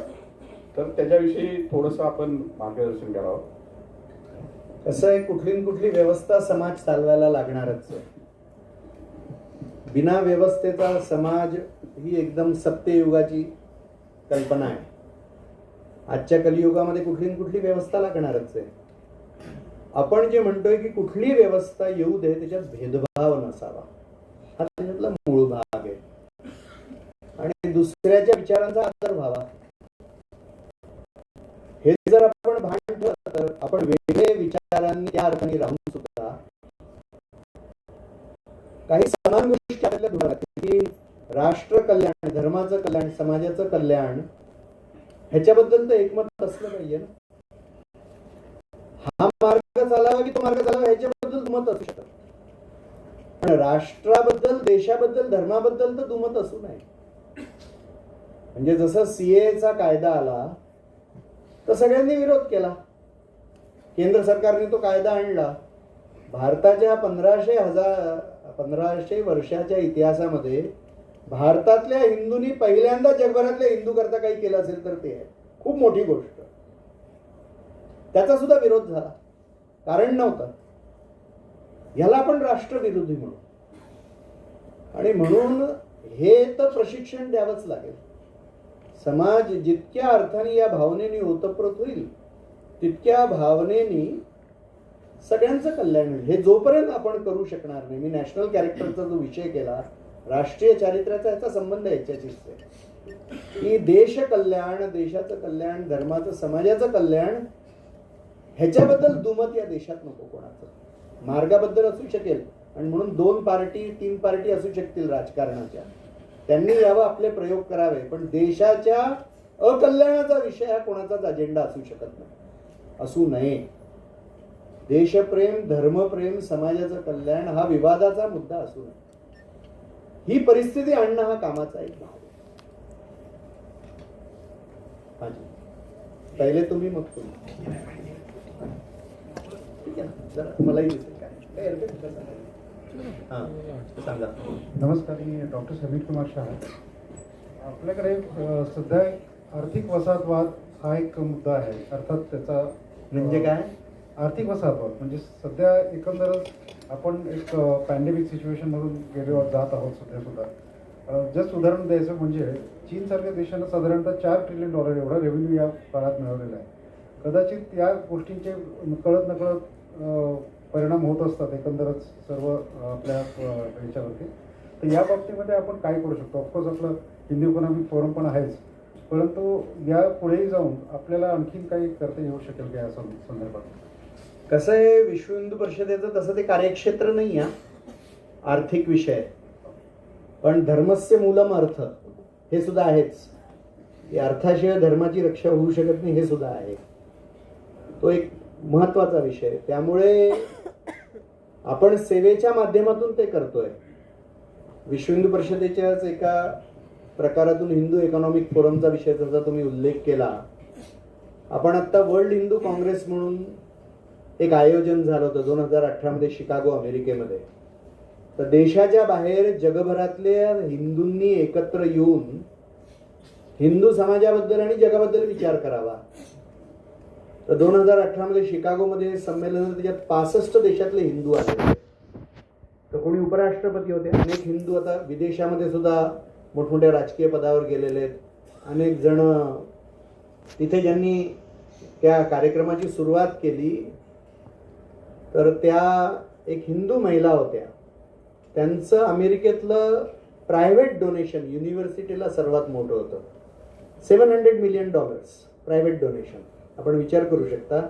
त्या संमेलनात आल्या होत्या केवळ एक मंत्र म्हणण्याकरता. तर या स्तराचे हिंदू त्याच्यात आले होते. आणि आता जगभरामध्ये हा विचार सुरू झाला आहे की पॉलिटिक्स आहे, मीडिया आहे, त्याच्यानंतर शिक्षण आहे, कारण शिक्षा खूप मोठी महत्त्वाचा विषय आहे. त्याच्यानंतर संस्कृती आहे, मंदिर व्यवस्था आहे, इकॉनॉमिक्स आहे, इकॉनॉमिक पॉलिसीज आहे. ह्याच्याबद्दल मिळून कसा विचार केला पाहिजे. आणि आपल्याकडे असं नाही आहे की कमाएगा वही खाएगा असं आपलं चिंतन नाही आहे. पश्चिमी चिंतन आहे. आपल्याकडलं चिंतन आहे कमाएगा वो खिलाएगा, खाएगा वो कमाएगा. हे आपलं चिंतन आहे. आणि म्हणून त्या चिंतनाच्या आधारावर पूर्ण समाजाला पुन्हा उभं करणं. आत्ता अनेक प्रयोग सुरू झालेले आहेत. ह्याच्यामध्ये खरं म्हणजे एक सहकारितेचं तत्व, एक स्वावलंबनाचं सत्व आणि एक स्वदेशीचं तत्व. हे तिन्ही तत्व खूप महत्वाची आहेत. आणि म्हणून आपल्याला आपल्या तत्वांच्या आधारावर पुन्हा भारताला श्रीमंत करणं ह्याचा प्रयत्न त्या संघटनांनी सुरू केलेला आहे आता, की ज्याच्या आधारावर काही परिणाम आपल्याला पुढच्या 10-15 वर्षात सुद्धा दिसतील. म्हणून मी म्हटलं की अनेक कामं वेगवेगळ्या संघटना करत आहेत एक उद्देश घेऊन. सगळी कामं विश्व हिंदू परिषद करू शकत नाही, त्याचं कार्यक्षेत्र सुद्धा नाही विश्व हिंदू परिषदेचं. पण इकॉनॉमिक अपलिफ्टमेंट करता सगळ्यांना काम मिळालं पाहिजे. कामचा अर्थ नोकरी नाही. पूर्वी जेव्हा भारताचं प्रभुत्व विश्वस्तरावर होतं तेव्हा नोकऱ्या तर जवळजवळ कोणी करतच नव्हतं. खूप कमी लोक करत होते. जास्तीत जास्त लोक हे स्वतःचं काम करत होते. आणि कुटुंबातले सगळी मंडळी करायची. त्यामुळे पैसा सगळा घरातच राहायचा, कोणाला द्यायचा विषय नव्हता. आज तीची ती व्यवस्था आपण आणू नाही शकणार. आजच्या काळात कोणती व्यवस्था आणू शकू हा एक चिंतनाचा विषय आहे. त्या क्षेत्रात काम करणाऱ्यांचा ते प्रयत्न सुरू आहे. त्याचा परिणाम अजून दिसायला काही काळ लागेल. काही जादूची कांडी नाही आहे एकदम हे करणारं. शंकरजींनी सांगितलं की प्रत्येक पॉलिटिकल पार्टीची एक वेगळी जात आहे. कॉमन सिव्हिल कोड किंवा युनिफॉर्म सिव्हिल कोड हे या अनुकूल सरकारने आणावं याच्यावरती आपला स्ट्रेस किती जास्त राहील हा एक प्रश्न. तुम्ही सुचवलेलं मी कळवेन त्यांना. कारण त्यांचे प्रश्न त्यांनाही तुम्हाला विचारायला लागतील. मी त्यांचा प्रवक्ता नाही. पण मी सुचवेन, मी सिन्सिअरली सांगतोय, मी सुचवेन हा विषय.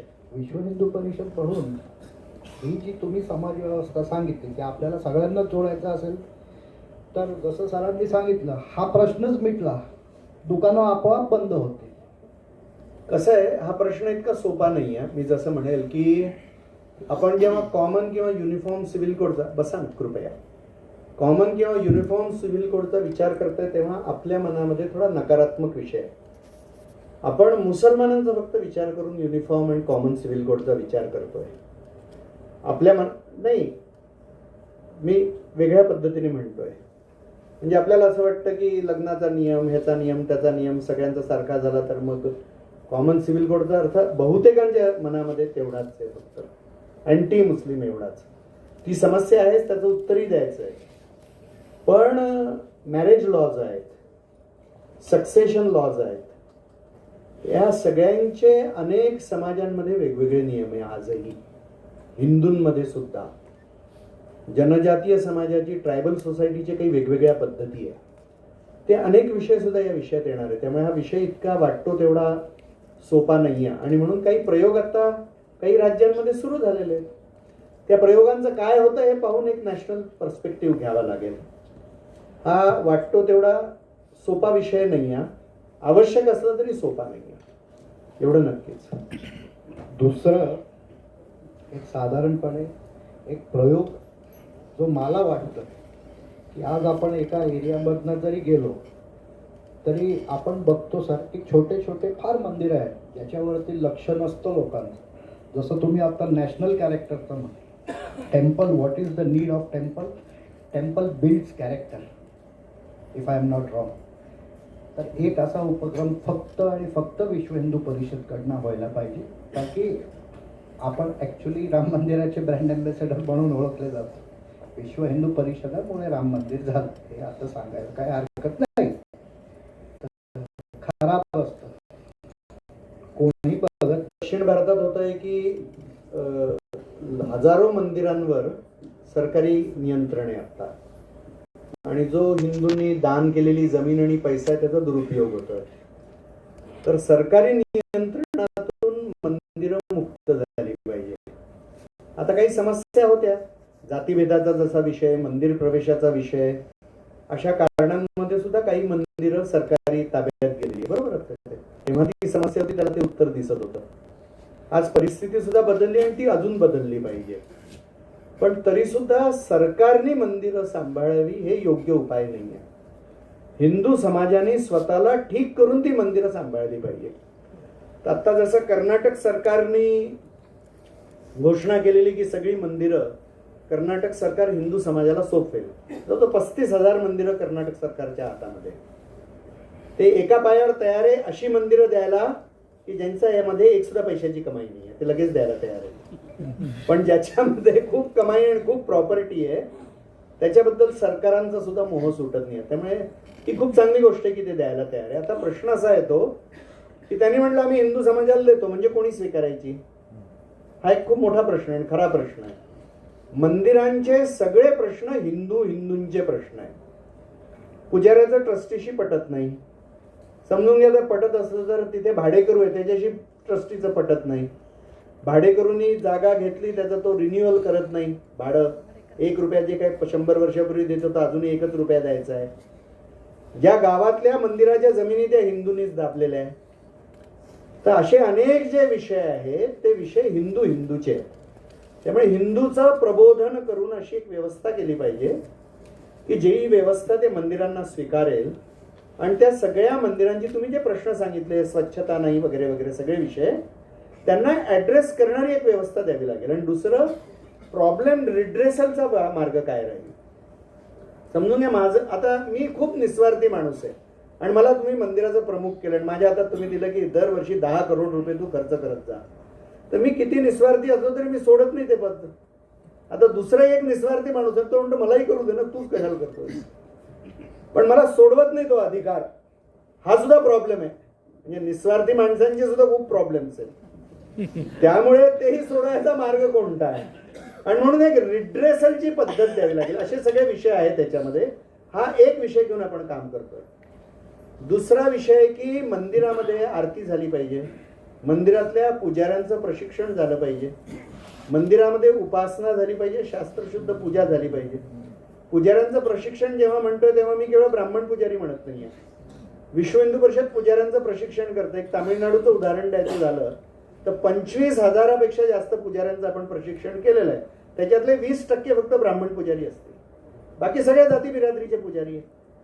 त्यामुळे आज एवढ्या करोडो लोकांच्या सगळ्या धार्मिक कर्मकांडाची जर चिंता करायची असेल आणि मग प्रत्येक जाती बिरादरीच्या माणसाचं आराध्य देव आहे, ग्रामदेवता आहे, कुलदेवता आहे, सगळं काही आहे, प्रत्येकाला पूजा आली पाहिजे, हे सुद्धा शिकवण्याची गरज आहे.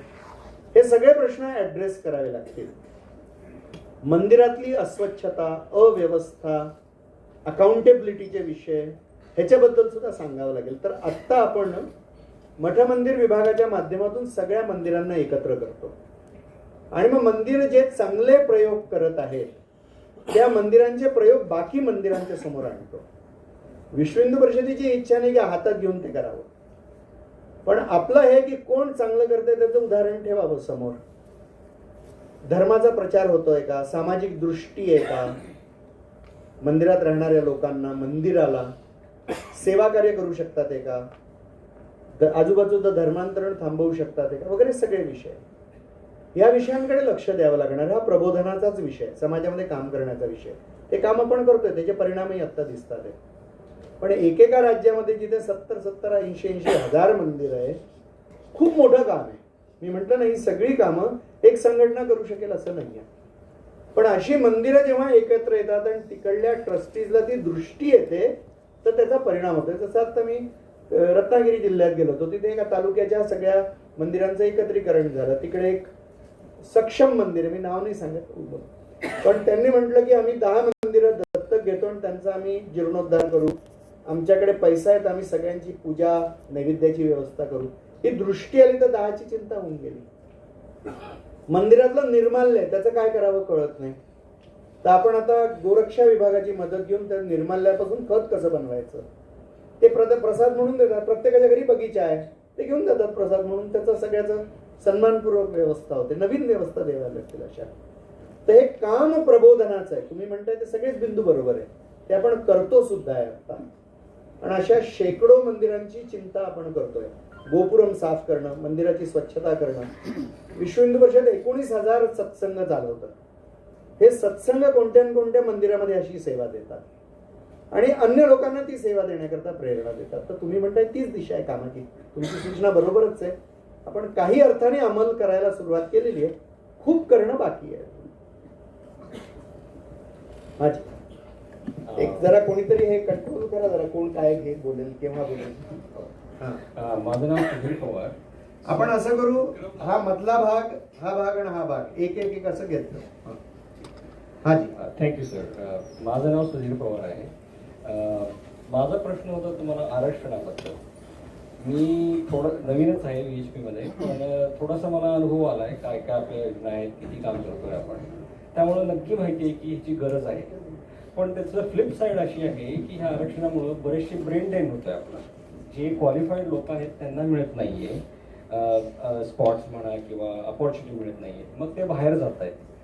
तर ह्याच्यामधलं आपल्याला काय मत आहे आपलं, कसं स्वीट स्पॉट काढायचा, आणि ह्या आरक्षणाचा गैरवापर पण होतोय असं पण मला बऱ्याचशा ठिकाणी जाणवलं आहे. तर ह्याचं आपलं मत जरा सांगा. आरक्षणाचा प्रश्न खूपच जटिल आहे, कुठलं सोपं उत्तर नाही आहे त्याच्यामध्ये. पण ब्रेन ड्रेनचा जो विषय ना, ब्रेन ड्रेनच्या लँग्वेजेस म्हणजे त्याच्या परिभाषा बदलत जातात. जसं पूर्वी आम्ही जेव्हा शिकायला गेलो तेव्हा लोक म्हणायचं ब्रेन ड्रेन चालू आहे वगैरे. आता लोक ब्रेन ड्रेन नाही म्हणत, ते म्हणतात ती सॉफ्ट पॉवर आहे भारताची तिथली, है ना. Most qualified richest minority in America कोणती आहे, हिंदू आहे, ती सॉफ्ट पॉवर आहे. ते प्रेशर ग्रुप आहे, लॉबिंग ग्रुप आहे. तर परिभाषा बदलतात परिस्थितीमुळे. त्यामुळे ब्रेन ड्रेन वगैरे विषय वेगळ्या प्रकारचा आहे. परंतु आपल्या समाजामध्ये भेदभाव झालेलाच आहे, हे तर खरंच आहे. आणि भेदभाव सगळ्या स्तरावर झालेला आहे. आपल्याला माहिती आहे बाबासाहेब आंबेडकरांनी RPI स्थापन केलं, सगळ्यांकरता केलं. पण दुर्भाग्याने प्रारंभी केवळ एका जातीचेच लोक त्याच्यात आले, बाकी लोक आले नाहीत. ही आपल्या समाजाची अवस्था आहे. पण तरी सुद्धा जो स्पृश्य समाज आहे, ज्याला जो म्हणवला जातो स्पृश्य म्हणून, त्याच्या प्रबोधनाची खूप गरज आहे आता. आणि आपण असे अनेक लोक आहोत की ज्यांच्या अनेक पिढ्या सुशिक्षित आहेत मागे, आणि समाजातला असा खूप मोठा वर्ग आहे की ज्याला शिक्षण आत्ता मिळत आहे. तर जर आपल्याला समाजामध्ये जे परिवर्तन आणायचं तर एक ट्रान्झिशनचा काळ आहे, आणि या सगळ्या प्रयत्नांना एक कॉस्ट आहे. ते कॉस्ट भरावंच लागेल. हे स्वीकारायला आणि गिळायला खूप कठीण आहे, मला माहिती आहे. परंतु किती गव्हर्नमेंटच्या नोकऱ्या असतील आणि आपली लोकसंख्या किती आहे. जर आपण नोकऱ्यांऐवजी जर व्यवसायाचा विचार अधिक केला तर मला वाटतं थोडी भावना ठीक होऊ शकेल. आणि या ट्रान्झिशन पिरियडला तर भोगावं लागेल. कारण जसे काही जण वरती येण्याचा प्रयत्न करतात, ते जर ऑलरेडी वरती गेलेले त्यांना खाली झुकावं लागणार आहे. हे दोन्ही व्हावं लागणार एकाच वेळी. आणि म्हणून काही काळ हे सोसावं लागेल. आणि ज्याच्याकरता आरक्षण आहे त्यांनी हे एकदा म्हटलं पाहिजे स्वाभिमानाने की मला नको. आता एकदम कठीण जाईल, पण अशी परिस्थिती येईल हा विश्वास वाटतोय आता. जसं तुम्ही म्हणताय अब्यूज आहे, ते अब्यूजही थांबवलं पाहिजे. अनेक जण जसं आता ख्रिश्चन झाले, ट्रायबल्स किंवा अनुसूचित जातीतले अनेक लोक ख्रिश्चन झाले, ते नाव बदलत नाही, ज्यांना क्रिप्टो ख्रिश्चन म्हणतात. तर असे जर क्रिप्टो ख्रिश्चन्स असतील की जे ख्रिश्चन होऊन हिंदू अनुसूचित जातीचं आरक्षण घेत असतील, आपण शोधून त्यांच्यावर कोर्टाची कार्यवाही केली पाहिजे की ज्याला हिंदूला लाभ मिळाला पाहिजे त्यालाच लाभ मिळाला पाहिजे. हे आपण करतोय आता. आणि दुसरं आता जनजाती रक्षा मंच म्हणून एक खूप मोठं काम चालू आहे, म्हणजे ट्रायबल्स करता. आज 80% ट्रायबल समाजाचं आरक्षण आहे. ते आरक्षणाचा लाभ ख्रिश्चन झालेला जनजातीचा माणूस घेतो. ते सुद्धा थांबवलं पाहिजे. त्यामुळे असे सुद्धा काही ह्याचे जटिल पैलू आहेत खूप सारे. पण खूप आता हा प्रश्न आहे, अनेक लोकांना अस्वस्थ करणारा आहे. कारण जेव्हा जागा मिळत नाही तेव्हा कुठलं तत्वज्ञान काम करत नाही. हे तर आहेच. त्यामुळे आज हा ट्रान्झिशन काय आपल्याला सहन करत मार्ग काढत पुढे जावं लागणार आहे, एवढं नक्की आहे. जय श्रीराम. मी कुमार शिंदे, राहणार लष्करबाग. बेकरीला लागणारा जो कच्चा माल आहे तो विकण्यामध्ये करते. लष्कर भागाचा एक प्लस पॉईंट म्हणा किंवा एक फायदाही असा आहे की अनेक जातीचे लोक तिथे राहतात. भोरी, मुस्लिम, पारसी म्हणा, अनेक धर्माचे लोक तिथे राहत असतात. पण हे धर्माचे लोक मोठे होत असताना मी एक गोष्ट नेहमी बघत असतो. भोरी माणूस आपल्या माणसाला कसा मोठा करतो, पारसी माणूस अनेक धंद्यामध्ये ते कधी बघत नाही. एखादा व्यापारी असेल तिथं वस्तू बाजारापेक्षा महाग आहे पण आपल्या समाजात आहे तो त्याच्याकडून विकत घेतात. कमी असेल तरी घेतात. याहून वेगळं जर शाळेमध्ये गेलं तिथं ते लिहिलेलं आहे की बाबा जर हा या धर्माचा असेल तर त्याला लगेच तिकडे ॲडमिशन मिळतं. धर्म आणि व्यवसायाचा म्हणला की आमच्या धंद्यामध्ये मॅक्झिमम सगळे लोक मुस्लिमच आहेत. तुमचं अभिनंदन असा धंदा हातात घेतल्याबद्दल. आणि त्यामध्ये आम्हाला जो त्रास आहे तर आपल्या लोकांकडून आमच्या अनेकांनी माल जो बंद केला असेल तर आम्ही उधारी मागितल्यामुळे की आम्ही असल्यामुळे मग आपल्या समाजासाठी आपल्याला कोण हातभार देत नाही. जी मोठी झाली आपल्या या धंद्यामध्ये मोठी लोक नाही असं नाही, सर्वच आहेत. पण दरासाठी किंवा सर्व्हिससाठी का बघत नाही. आम्ही बघतो की भोरी लोक झाली आपल्या माणसं पुढंच करत आहेत. असं आहे ना साहेब, बसा. हेच काम आहे ना. तुम्ही एकदम शेवटचं उत्तर पहिल्या वेळेस मागताय. आता हेच काम करायचं, हेच मनामध्ये परिवर्तन आणायचं आहे आपल्याला. आपण जे राष्ट्रीय चारित्र्याचा विषय म्हणतोय तो हाच आहे. हे सगळेजण माझे त्याच्या उत्थानाकरता मला प्रयत्न केला पाहिजे. पण असे विचार करणारे करोडो लोक उभे राहिले हे यश आहे. परिवर्तन त्याच्याच करता होत आहे. आज जे काही चांगलं दिसतंय देशामध्ये अशा लोकांमुळे दिसतंय. कारण असे लोक मदत करणारे आहेत म्हणूनच सगळं पुढे चालू आहे. एकट्या सरकारमुळे नाही चालू आहे सगळं. समाजाला जसं म्हणतात आपल्याकडे की आकाशालाही खांब असतात तसे आता खांब वाढत चाललेले. त्यामुळे ते काही आकाश डोक्यावर कोसळणार नाही एवढं नक्की आहे. हो, हा इकडे पहा, तुमच्या उजव्या बाजूला पहा.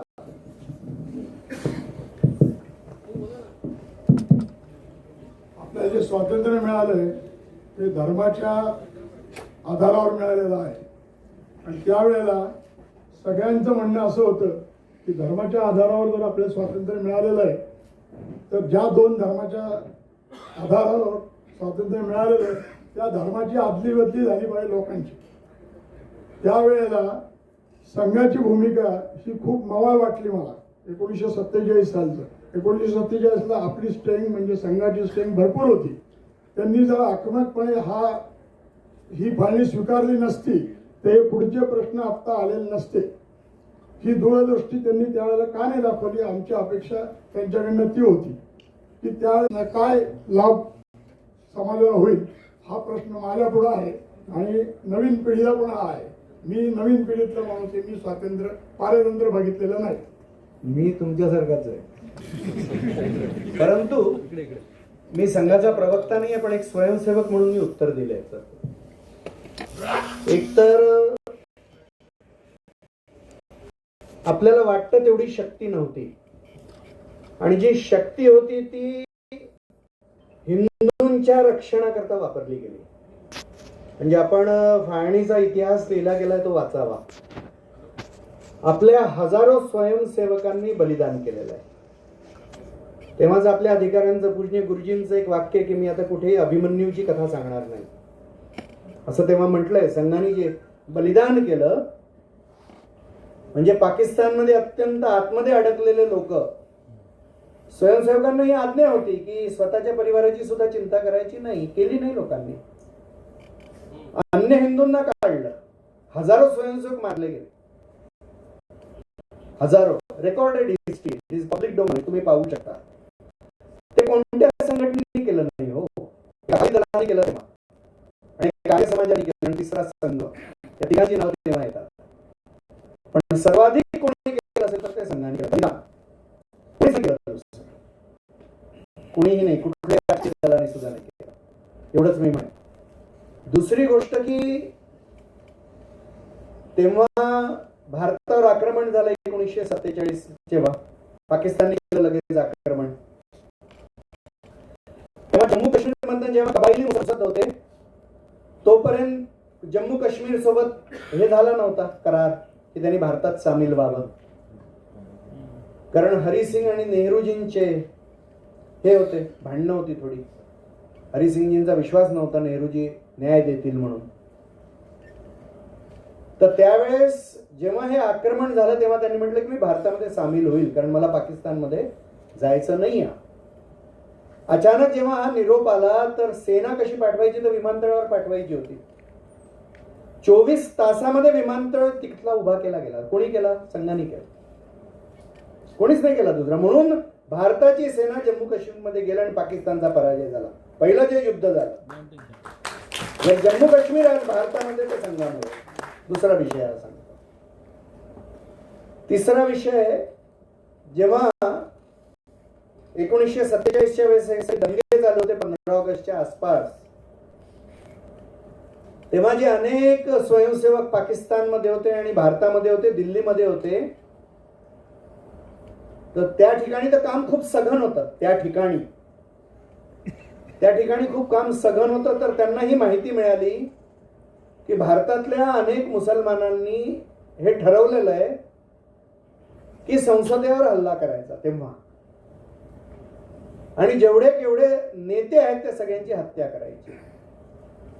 तर ही माहिती तेव्हा गृहमंत्र्यांना नेऊन दिली गेली, वल्लभभाई पटेलांना. हे सुद्धा लिहिलेला इतिहास आहे, तुम्ही शोधून काढून वाचू शकता. ती सर्व योजना काय होती हे कोणालाच माहिती होतं, गुप्तचर विभागाला सुद्धा माहित नव्हतं. एक संघाचा स्वयंसेवक अंडरग्राऊंड काम करत होता त्यांच्यामध्ये, त्यालाच फक्त ही योजना कळली. ती आणून सांगितल्यावर ती योजना नलिफाय केली गेली, नाहीतर टोटल राजकीय नेतृत्व तेव्हा मारलं गेलं असतं. एवढी चांगली योजना होती. हे सगळे विषय मी याच्याकरता सांगतोय की आपल्यापासून लपवले गेलेले, लिहिले तरी मुद्दामून एक अप्रचार केला गेलेला आहे. पण जेवढं प्रचंड बलिदान संघाच्या स्वयंसेवकांनी भारताच्या रक्षणाकरता केलेलं आहे, कदाचित दुसरं कोणी केलं नसेल. हे अगदी मी छाती ठोकून सांगू शकतो. दुसरी गोष्ट, अचानक झालं का नाही झालं? सर्वात पहिल्यांदा ब्रिटिशांनी जेव्हा स्वातंत्र्याची घोषणा केली होती ती जून जुलै 1948 नंतर करायचं अशी घोषणा केली होती. हे तुम्हाला त्याचे सापडतील दाखले त्याचे.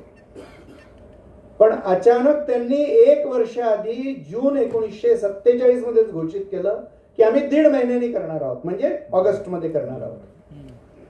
तर जो समाज 1.5 वर्षांनी आहे याची तयारी करू, हे करू, ते करू असा विचार करत बसला होता. आणि हे का केलं? ही एक पॉलिटिकल स्ट्रॅटेजी होती. तेव्हा ब्रिटिशांना हे वाटलं की कदाचित संघ आंदोलन करेल, कदाचित काँग्रेस सुद्धा विरोधात जाईल, कदाचित मुस्लिम लीग सुद्धा विरोधात जाईल, आणि कोणीच फाळणीला विरोध करू नये. त्यांनी तसं त्या अर्थाने मुस्लिम लीगशी बोलणं करून गेलं होतं की तुम्हाला स्वतंत्र देश देतोय म्हणून. त्यामुळे मुस्लिम लीगचा विरोध सर्वात कमी राहणार होता. पण हिंदू समाज आणि इन्क्लुडिंग काँग्रेस सुद्धा विरोध कदाचित करू शकेल, आणि म्हणून हा अवसरच मिळू नये आणि भारत कमजोर व्हावा याच्याकरता फाळणी आवश्यक आहे. म्हणून 1 वर्ष अधिक फाळणी घोषित केली गेली. आणि म्हणूनच एवढा हिंदू मारला सुद्धा गेला. आणि तेव्हा हे सांगितलं गेलं होतं, अनेकांची वाक्य आहे, म्हणजे नेहरूंचं एक रेकॉर्डेड वाक्य. नेहरूंनी तेव्हा म्हटलं होतं, कोणीतरी विचारलं की भारताचं विभाजन होणार आहे काही महिन्यांपूर्वी. त्यांचं वाक्य आहे, what is this fantastic nonsense, हा शब्द वापरलाय त्यांनी. फाळणी, what is this fantastic nonsense. अन्य लोकांनी म्हटलं होतं की माझ्या मृतदेहावर भारताची फाळणी होईल. तर समाजाचा विश्वास होता ना, म्हणून कोणाला वाटलं, सगळ्यांनाच वाटलं की अरे फाळणी तर होणारच नाही, गोष्टी तर चालूच राहतात. आणि जेव्हा एकदम टाइम टेबल 1 वर्ष आधी आलं, म्हणून एवढी प्रचंड काही लाख महिलांवर बलात्कार झालेले आहेत. तेव्हा प्रेतांनी भरलेल्या गाड्या आलेल्या आहेत पंजाबमध्ये. हे का घडलं? समाजाचा विश्वासघात झाला. अशा काळामध्ये तिथे राहून ज्यांनी काम केलं ते संघाचे स्वयंसेवक होते. हा, कोण आहे? नमस्कार, मी प्रशांत देशपांडे.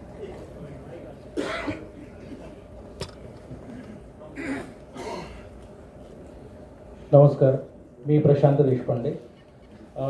80% हिंदू आहे भारतामध्ये, आणि अशी परिस्थिती असून सुद्धा एवढे अत्याचार किंवा अन्याय आपल्या समाजावर का होत आहेत? आणि आत्ताचा जो रिसेंट जी घटना घडली, नुपूर शर्मा, तिने वस्तुस्थिती मांडली एका डिबेटमध्ये भगवान शंकराबद्दल अपशब्द काढल्यानंतर तिने त्याला प्रत्युत्तर दिलं फक्त, आणि ते तिने जी वस्तुस्थिती होती तीच मांडली. त्यावेळेस तिचं अगदी म्हणजे तिच्या विरुद्ध फतवा निघाला आणि सगळे. तेव्हा कोणी ठामपणे तिच्या बॅकिंगला उभं राहिलं नाही हिंदू असं, म्हणजे तिच्यासाठी प्रोटेक्शन करण्याकरता. आणि दुसरं, सोशल मीडियावर मी बघतो, फेसबुक म्हणा किंवा इतर ठिकाणी हिंदू धर्माविषयी काही अगदी मंदिरांविषयी काही माहिती असेल तर कमेंट बॉक्समध्ये येऊन अतिशय अश्लाघ्य भाषेचा वापर करून त्याच्यावर टीका केली जाते इतर धर्मियांकडून. तर सोशल मीडिया सेल आपला काही असा काही हिंदू धर्माचा ऍक्टिव्ह आहे का की जो अशा अपप्रचाराला रोखेल किंवा त्याला प्रत्युत्तर देईल तेवढ्या स्ट्रॉंग भाषेमध्ये? आपण उत्तर देतोय. आपल्या कार्याध्यक्षांचं त्या दिवशीचं स्टेटमेंट आहे, ते तुम्हाला पाहता येईल ट्विटरवर हिस्ट्रीमध्ये जाऊन. आपण सपोर्टचं डायरेक्ट स्टेटमेंट विश्व हिंदू परिषद म्हणून दिलं आहे. ते दिल्लीत होते, त्यांनी लगेच स्टेटमेंट दिलेलं आहे. दुसरी गोष्ट, आपण प्रतिक्रियेचा विषय बोलतोय. माझं म्हणणं आहे आपण प्रतिरोधाचा विषय बोलला पाहिजे ना. प्रतिक्रियेचा काय विषय आहे? प्रतिरोध करावा, जे होईल त्याचा प्रतिरोध करावा हिंदू समाजाने लगेच. परिणामांची क्षती न बाळगता केलं पाहिजे, तर हे सगळं थांबेल. तसा समाज उभा राहायला पाहिजे, त्याच्याकरता काम केलं पाहिजे. आणि करायचं म्हणजे कोणी करायचं? एका संघटनेने करायचं का? आपल्याला सुद्धा समाजाला एक ठेका देण्याची व्यवस्था लागलेली आहे ना. ठेका द्यायचा, तू कर तू कर. प्रत्येक हिंदूचं कर्तव्य, प्रत्येक हिंदूला समाजाचं कार्यकर्ता बनून उभं राहिलं पाहिजे, हे आवश्यक आहे. हे घडेल कोणाची टाप आहे का असं कोणी करू शकेल? आज पुण्यातून केसेस व्हायला पाहिजे ना.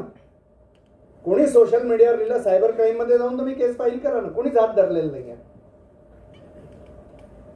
आणि प्रतिरोध झाला पाहिजे कोणाला जर आगाऊपणा करायचा असेल तर. हा तशा प्रकारचा खेळ आहे ना.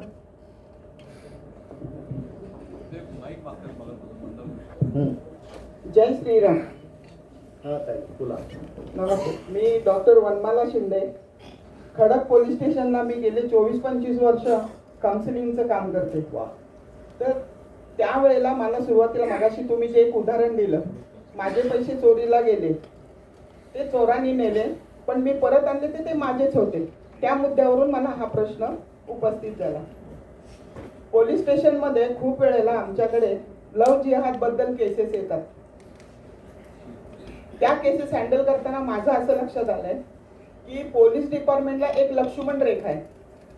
त्यांना फार काही ऍक्शन घेता येत नाही. आणि अनेक केसेस होत गेल्यानंतर त्यातनं ते इतके एक्सपर्ट झाले समोरचे पार्टी की ते आता काय करतात, आधी धर्मांतर करून घेतात त्या मुलीचं, नंतर निकाह वगैरे करून सर्टिफिकेट आणतात ते लिगली. आणि नंतर आपण कॉम्प्रोमाइज करायचं म्हटलं तरी, समजा मुलीचे आई वडील फायनान्शियली वीक असतील, ते म्हणतात मॅडम कोर्ट कचेरी कोण करत बसणार.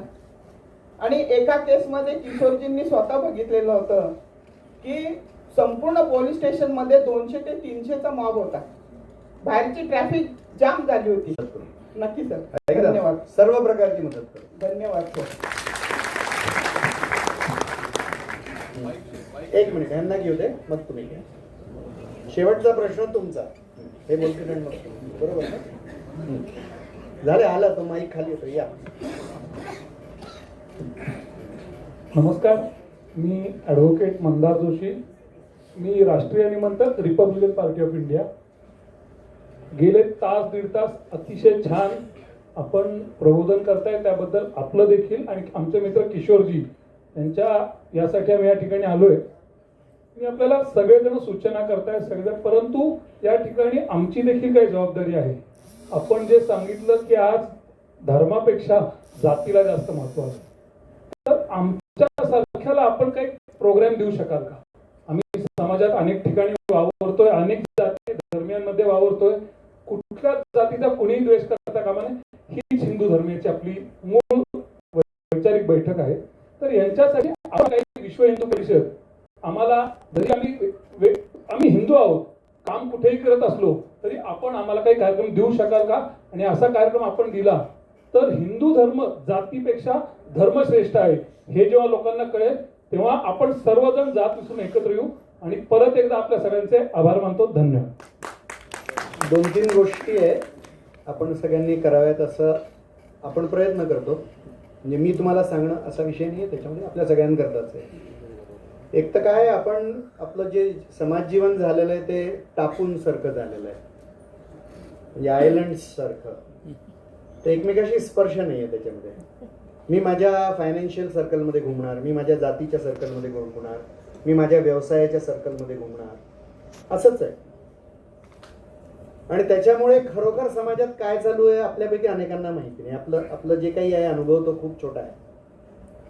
त्यामुळे एकतर हा जिवंत संपर्क होणं, ह्याच्याकरता आपण थोडं आपले मित्र कोण आहेत, कारण मित्र आपल्याला निवडायचे असतात. नातेवाईक देव देतो, ते जसे येतात तसे घ्यावे लागतात. मित्र निवडायची सूट आहे आपल्याला. तर निवडायचे असतील तर काय, माझे मित्र सर्कल, माझं परिचयाचं सर्कल सगळ्या जातींमध्ये आहे का, सगळ्या भाषांमध्ये आहे का, ह्याचा कॉन्शियस प्रयत्न केला पाहिजे. म्हणून एक हिंदू मित्र परिवार योजना आपण म्हणतो, की आपण म्हणतो अरे ही जात ती जात, तर मी कॉन्शियसली प्रयत्न करेन का. कारण संपर्क झाला तर विचार जाईल, कार्यकर्ते उभे राहतील, हिंदुत्वानी ओतप्रोत माणसं उभी राहतील. हेच एकमेव उत्तर आहे. हे एक प्रत्येकाने हा प्रयत्न केला पाहिजे की हे जे काही सगळं आपण स्वतःभोवती जे कंपाऊंड उभं केलं ते तोडून एक हिंदू म्हणून करणं. दुसरी गोष्ट म्हणजे मी मंदिरात जातो का रोज, आठवड्यातून एकदा तरी जातो का, माझ्या कुटुंबाला घेऊन जातो का, हे आपण प्रत्येकाने विचार केला पाहिजे, गेलं पाहिजे. धर्म पक्का काय आचरणाने होतो. हे पहा, योगी अरविंदांजीने असं म्हटलंय की या धर्माला नावच नव्हतं, मग सगळं जगाला हिंदू का म्हणतं. हिंदू याच्याकरता म्हणतं की हिंदूंनी या धर्माचं रक्षण केलं. दोन प्रकारे केलं, एक आचरण करून केलं.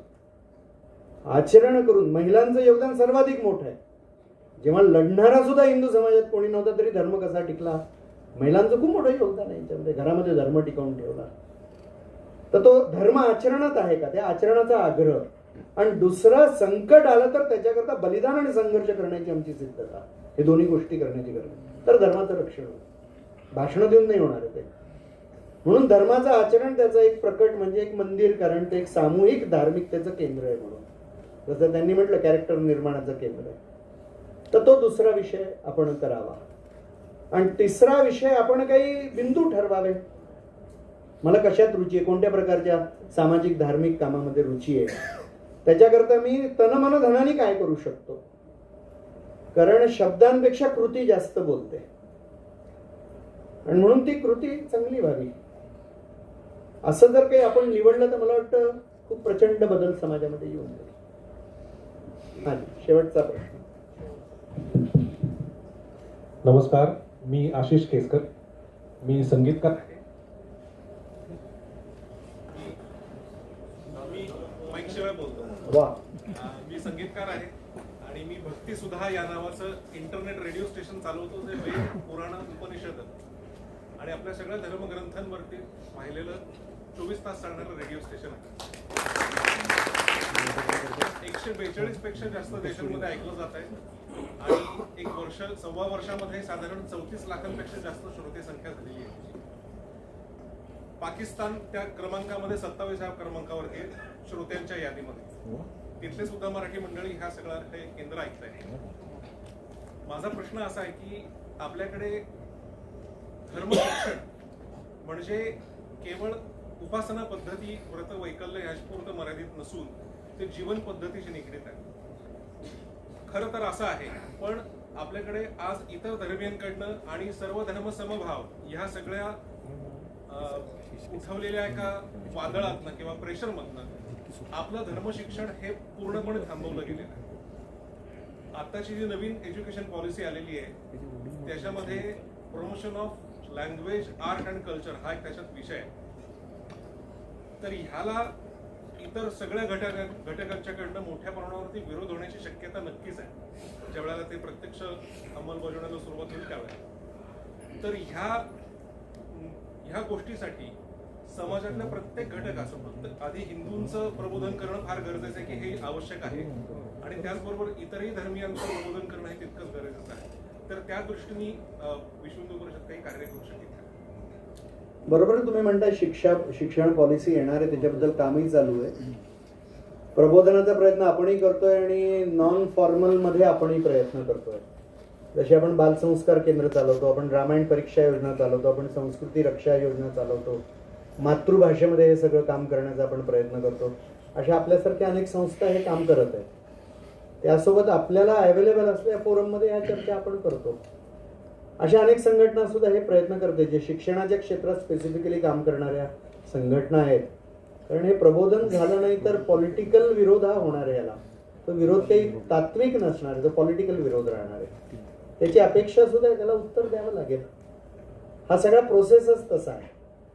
त्यामुळे ती सगळी लढाई लढावी लागणार आहे, तयारी करून लढावी लागणार आहे. त्याला काही दुसरं उत्तर नाही. विषय होता प्लीज किशोरजी विल काय माननीय मिलिंदजी, आपण बघता आपण सर्व बसलेलो आहोत. माननीय मिलिंदजी प्रत्येक प्रश्नाला विस्तृतपणे उत्तर देतात. तर आपण शेवटचे 2-3 प्रश्न घ्यावेत आणि शक्यतो आपले जे कार्यकर्ते जर असतील तर त्यांनी कळावं की आपण तुम्ही बोला. सर ॲडव्होकेट ओसवाल सर, माझं असं म्हणणं आहे की नॉन व्हायलन्स जी फिलॉसॉफी आहे, I want to get on the theological point. Right from 500 BC, what is the effect of Hindu religion as such? कशाबद्दल? नॉन व्हायलन्सची जी फिलॉसॉफी आहे, राईट फ्रॉम 500 BC सर, तर ही जे थिओलॉजी आहे, थिओलॉजिकल पॉईंटवर त्याचं हिंदू रिलिजनवर आणि वॉरियरवर कसं इफेक्ट आलं म्हणजे for it was a consequences sir? काय फिलॉसॉफी आहे, पण आपल्याकडे सर्व प्रकारची तत्व सांगितली आहेत. आपण कोणतं तत्व निवडून काम करायचं हा विषय. जसं शरणागताला अभय दिलं पाहिजे असं आपल्याकडे म्हटलेलं आहे. तर पृथ्वीराज चव्हाणांनी 16 वेळा ते केलं. ते पहिल्याच वेळी त्याला मारलं असतं तर सगळं नंतरचा इतिहास घडलाच नसता. पण आपल्याकडे दुसरं सुद्धा तत्व सांगितलं नाही की रोग, शत्रू, ऋण है ना आणि अग्नी ह्याचा कणभर सुद्धा शेष ठेवला नाही पाहिजे. आता आमच्याकडे सगळं सांगितलं, आपण काय निवडायचं हे आपल्याला ठरवायचंय ना. आपण जर चुकीचे निर्णय केले तर त्याचे परिणाम भोगायला लागतील. कसं आहे, भारतातली जी नीती बनली ती हिंदूच्या संघर्षाकरता बनली. Let me answer. I am answering when I am saying all the Bharatiya धर्मधाराज, इट इन्क्लूड्स जैन ऑल्सो.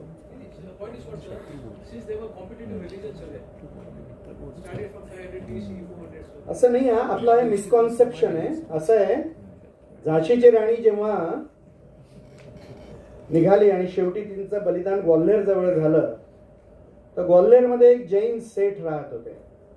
ब्रिटिशांनी घोषित केलं होतं की जो कोणी झाशीच्या राणीला मदत करेल त्याला फाशी देऊ.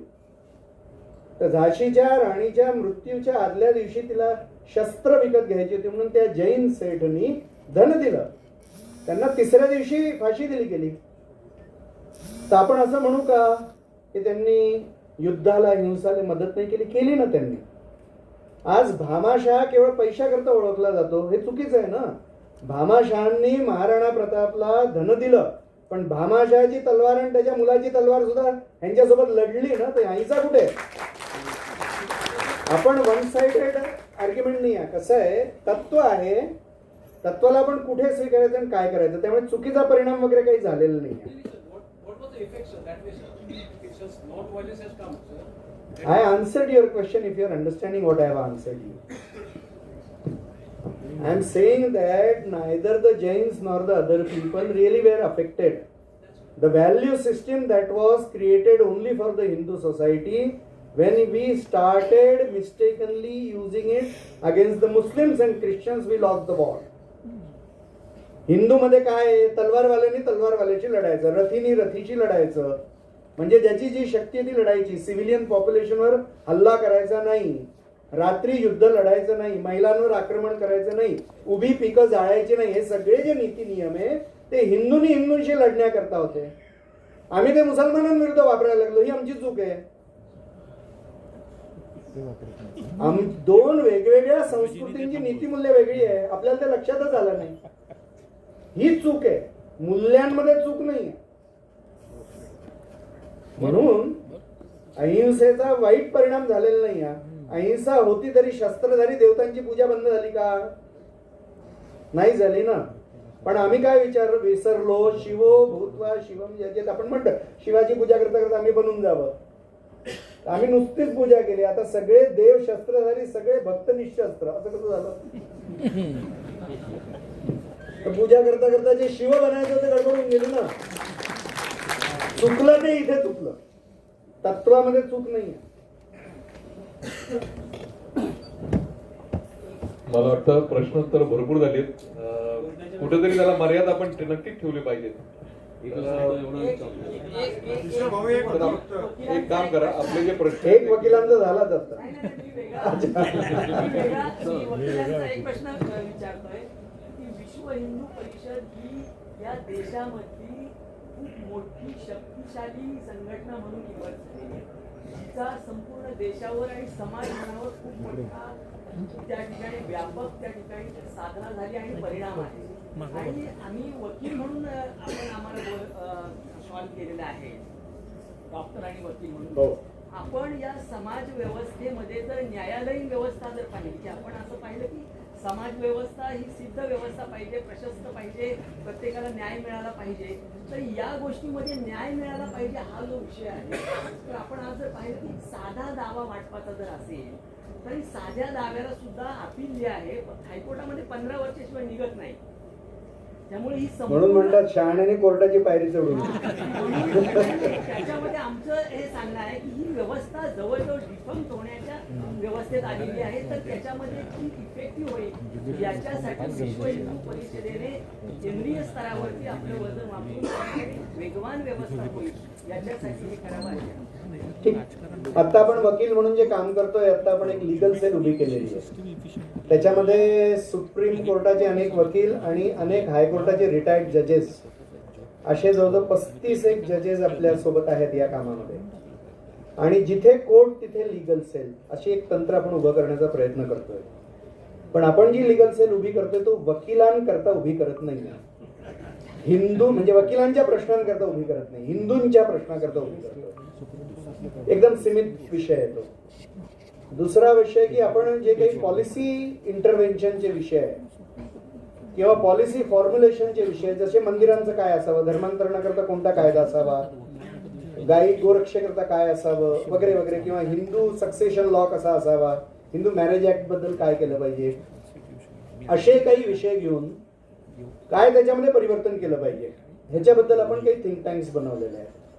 तर जे अशा प्रकारचे लीगल इल्युमिनरीज आहेत की जे त्याच्याबद्दल काही काम करू शकतात, तर त्यांचं ते चिंतन चालू आहे. त्याचे प्रपोजल्स आम्ही ज्यांच्यासोबत चर्चा करायची त्यांच्याकरता करतोय. आता ज्या 7-8 राज्यांमध्ये धर्मांतरण विरोधी कानून आलेला आहे, त्याच्या सगळं त्याचं जे आहे स्ट्रक्चर ते बनवण्यामध्ये विश्व हिंदू परिषदेचं खूप मोठं योगदान आहे. We are interacting with the political parties as well as with the government. त्या बॅकग्राऊंडमध्ये वकील म्हणून आम्ही कामं करतोय.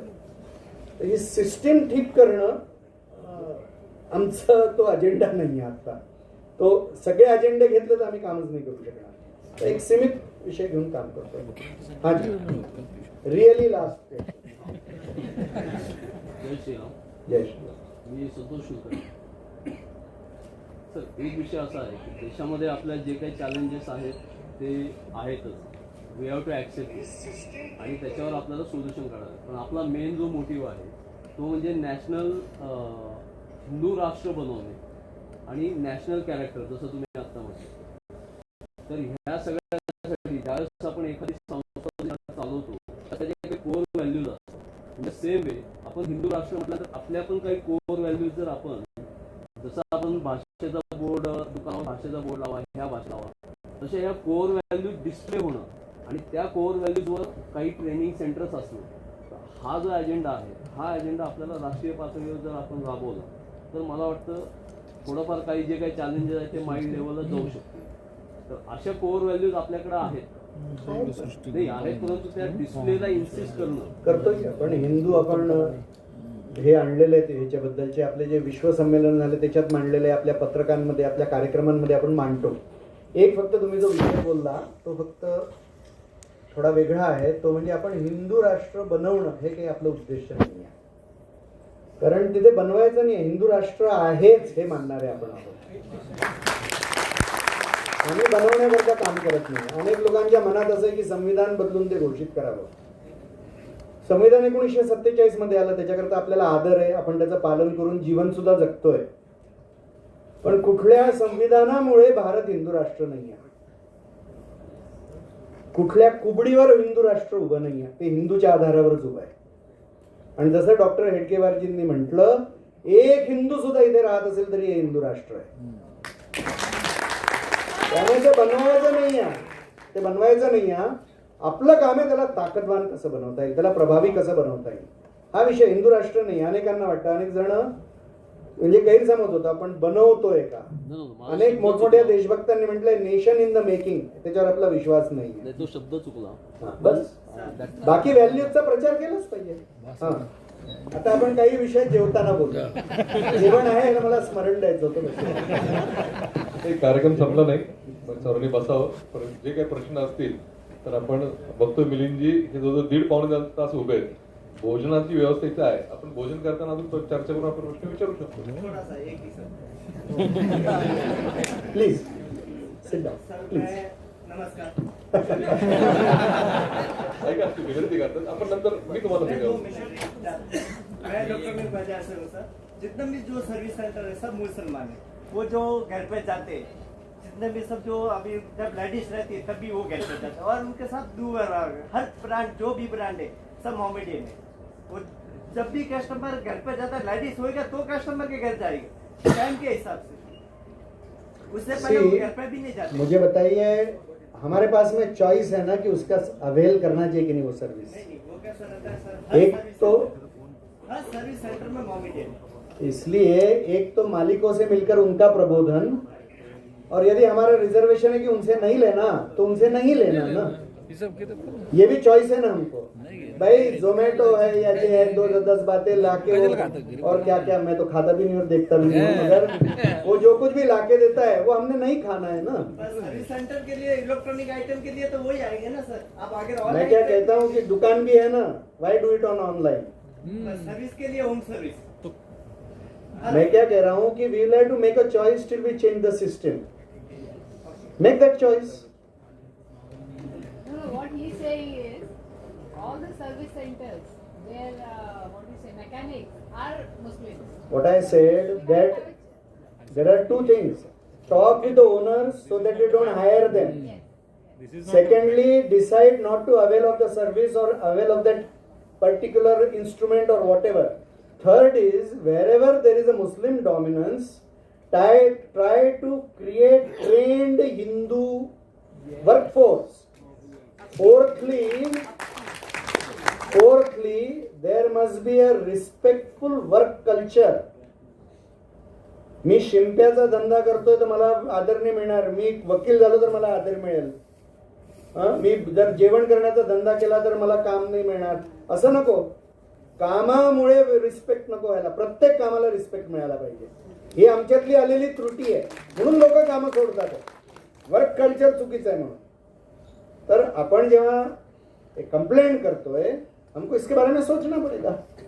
यानी इसके कोई आसान उत्तर नहीं है ना, वो उत्तर ढूंढने के लिए हर एक को अपना रोल प्ले करना पड़ेगा. कार्यक्रमाच्या उत्तरार्धात आपण जात आहोत. कार्यक्रमानंतर भोजनाची व्यवस्था केलेली आहे, सर्वांनी भोजनाचा लाभ अवश्य घेऊन जावा. मी मिलिंदांना विनंती करतो, आपण जोपर्यंत उभे तोपर्यंत प्रश्न येतच राहतील, तेव्हा आपण साधबद्ध आणि आभार प्रदर्शन श्रीकांत चिल्ला हे आपल्या विश्व हिंदू परिषदेचे विशेष संपर्क प्रांत टीमचे सदस्य आहेत, आभार प्रदर्शन करतील. नंतर शांती मंत्र होईल आणि शांती मंत्रानंतर आपला आजचा हा चर्चा किंवा संवादचा तो कार्यक्रम संपेल. कार्यक्रम संपल्यानंतर परत एकदा आठवण करतो की सर्वांनी भोजनाचा लाभ अवश्य घ्यावा.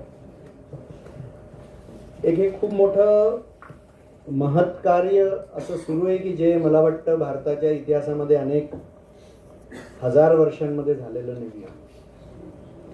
जसं लॉर्ड टॉयनबी ज्यांनी history of civilisation, history of religions ही पुस्तकं लिहिली, त्यांनी हे लिहिलं की जगाला जर समाधान आणि शांती पाहिजे असेल तर त्याला हिंदूला शरण जावं लागेल, हे त्यांनी लिहिलेलं आहे.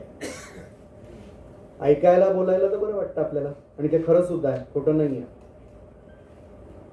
पण सगळ्या जगाच्या प्रश्नांना उत्तर देणारा असा ताकदवान आणि समर्थ सक्षम असा हिंदू समाज आणि देश उभं करणं हे त्याचं उत्तर आहे. आणि ते करायचं असेल तर प्रत्येक हिंदूच्या हृदयामध्ये ती आकांक्षा निर्माण झाली पाहिजे. हे माझं सुद्धा काम आहे, मी सुद्धा केलं पाहिजे. केवळ सूचना देऊन होणार नाही आहे. आणि कुठलीही गोष्ट करायची असेल तर त्याची किंमत चुकवावी लागेल. आणि या कामात चमत्कार नाही आहे. एक इतकं श्रेष्ठ काम आहे तर त्याचं किंमत सुद्धा तेवढी श्रेष्ठ राहणार आहे. आणि दुसरी गोष्ट की केवळ हिंदू करता आपण हे काम करत नाही आहोत, ते तर करतोच आहे, पण केवळ हिंदू करता करत नाही. संपूर्ण जगाच्या कल्याणाकरता, मानवतेच्या कल्याणाकरता आपण हे काम करतो. भारत अशा रीतीने उभं राहणं, हिंदू समाज अशा रीतीने उभं राहणं हे मानवतेकरता आवश्यक आहे. असं म्हणणं म्हणजे अधिक बोललोय असं होणार नाही. आणि म्हणून ही जबाबदारी आपल्याला समजली पाहिजे. मागच्या 1,500-2 हजार वर्षामध्ये आपण ही जबाबदारी टाळलेली आहे आणि म्हणून ती आपली दुर्दशा झाली आहे. जसं योगी अरविंद म्हणायचे की every society has a destiny, every nation has a destiny. आणि ती घडेलच. त्यांनी वर्णन केलंय, असंच आहे असं मी म्हणत नाही. त्यांनी म्हटलं इंग्लंडची डेस्टिनी काय होती. इंग्लंडची डेस्टिनी होती की ईस्ट अँड वेस्ट एकत्र आले पाहिजे. त्याच्यामध्ये ब्रिटिश एम्पायर उभं राहिलं, ईस्ट अँड वेस्ट एकत्र आलं. ते एकत्र आल्यावर ब्रिटिश समाप्त झाले. आज ब्रिटिशांचं वर्णन लोक करतात, अमेरिका आणि इंग्लंडचं वर्णन करतात की अमेरिका पुडल असं म्हणतात, है ना. म्हणजे किती अपमानजनक शब्द आहे हा एकदम. तर जो जगावर ज्यांच्या साम्राज्यावर सूर्याचं अस्त होत नव्हतं त्याची स्थिती येऊन गेली, त्याची डेस्टिनी पूर्ण झाली. योगी अरविंदजी म्हणायचे की रशियाची डेस्टिनी काय तर कार्याची प्रतिष्ठा. तर श्रमाची प्रतिष्ठा व्हावी याच्याकरता कम्युनिझम जन्मलं. श्रमाची प्रतिष्ठेचा विषय आल्यावर कम्युनिझम समाप्त झालं, जन्माच्या ठिकाणीच समाप्त झालं. रशिया सुद्धा तुटला. त्यांनी अमेरिकेच्या डेस्टिनी बद्दल बोललोय आणि मग शेवटी ते भारताच्या डेस्टिनी बद्दल बोलतात. आज आपण ज्या ग्लोबलायझेशनच्या वगैरे गोष्टी करतो, 15 ऑगस्ट 1947च्या भाषणामध्ये योगी अरविंदांनी पहिल्या दिवशी भारताच्या स्वातंत्र्याच्या पहिल्या दिवशीच्या भाषणात त्यांनी म्हटलंय की ग्लोबलायझेशनचा विषय होईल, त्याचं नेतृत्व भारत करेल, या स्थितीत भारत येईल. पण भारताला ती स्थिती अर्जित करावी लागेल. आणि त्याच्यासोबत ते म्हणतात की भारताला त्याच्याकरता अखंड बनावं लागेल, त्याच्याशिवाय ती शक्ती प्रकट नाही होणार भारताची. पण ही आकांक्षा, हे स्वप्न प्रत्येक हिंदूच्या हृदयात आहे का की माझा देश खंडित झालाय, त्याला मला अखंड करायचंय. माझा धर्म, माझा समाज, हा देश कमजोर झालाय, त्याला मला ताकदवान करायचंय. आणि मग त्याच्याकरता जी किंमत चुकवायची ती मी चुकवायला तयार आहे, ॲट व्हॉट एव्हर लेवल. आणि म्हणून अशा भावनेनी ओतप्रोत असलेला हिंदू उभा करणं, उभा राहणं हे खूप मोठं काम आहे. कदाचित एका पिढीत संपणारं सुद्धा काम नाही. आणि म्हणून रवींद्रनाथ टागोरांची एक कविता आहे, ती मला आठवते, ती सांगून मी संपवतो. ते म्हणाले की सूर्याचा अस्त होत होता आणि सूर्याला खूप चिंता वाटायला लागली की अंधाराशी कोण लढणार आहे. आणि त्या चिंतेत हळूहळू सूर्याचा अस्त व्हायला लागला. एवढ्यात एक आई गेली एका मंदिरामध्ये, तिने एक छोटासा दिवा लावला त्या देवळात. तर कवी लिहितो की सूर्याला मोठा आनंद झाला आणि सूर्य त्या दिव्याजवळ गेला आणि म्हणाला की मला वचन दे, वचन दे की अंधाराशी तू लढशील. सूर्याने वचन मागितलं म्हणून दिव्याने वचन दिलं. सूर्याचा अस्त झाला. कवी लिहितो की अंधाराला मोठा आनंद झाला की आता संपूर्ण पृथ्वीवर माझंच साम्राज्य आहे. तो त्या आनंद प्रकट करणार एवढ्यात त्याला त्या कोपऱ्यामध्ये तो दिवा दिसला. त्याला मोठा राग आला की अरे, एक सूर्याचा सुद्धा अस्त झाला, माझ्याशी लढण्याची हिंमत कोण करताय. आणि धावत धावत तो अंधार तिथे आला. कवी लिहितो त्या दिव्याचा नाश करायला. पण आपल्याला माहिती आहे की जिथे तेज असतं तिथे अंधाराचा नाश आपोआपच होतो. दिव्याला काही करावं नाही लागत. त्याच्या असण्यामध्येच अंधाराचा नाश होतो. अंधार वाट पाहत होता की किती वेळ लढेल. दिवाळी वाट पाहत होता की किती वेळ मी जळेल. रात्री एक क्षण आला की दिव्याचं तेल संपलं. आता अंधार म्हणाला की याचा मृत्यू आला, तर हा तर लढू शकत नाही, माझा विजय होणारच. पण आपल्याला माहिती की जेव्हा दिव्याचं तेल संपतं वाद जळायला लागते. तो संघर्ष संपला नाही, वाद जळत राहिली, अंधार जिंकला नाही. पुन्हा रात्री एक क्षण आला की वातीचा सुद्धा अंत आला. दिव्याजवळ देण्यासारखं काही उरलं नव्हतं, कवी म्हणतो. आणि आपण जर दिव्याची ज्योत विसताना पाहिली असेल तर जोरदार फडफड तिणमती विसते. तो शेवटच्या क्षणाचा संघर्ष, दिव्याच्या मनात विचार येतोय की काय माझं वचन तुटणार का, अंधाराचा विजय होणार का. आणि त्याची ती शेवटची फडफड, अंधार आता वाट पाहतो की बस माझ्या विजयाचा क्षण आला. आणि कवी लिहितो की तेवढ्यात सूर्योदय झाला. अंधार जिंकू नाही शकला. कारण आपण अशा देशात जगतोय की ज्या देशामध्ये प्रत्येक काळ रात्र ही समाप्त होतेच. तमसो मा ज्योतिर्मय मानणारा हा देश आहे. इथे प्रकाशाचाच विजय होतो. पण त्या दिव्यासारखं प्रत्येकाला जळावं लागेल. ज्या छोट्या कोपऱ्यात मी कुठे बसलोय, ज्या गल्लीत आहे, ज्या गावात आहे, ज्या व्यवसायात आहे, त्या व्यवसायात, त्या गल्लीत, त्या गावात मी हिंदू म्हणून राहतोय का. आम्ही एका वकिलांच्या बैठकीत गेलो.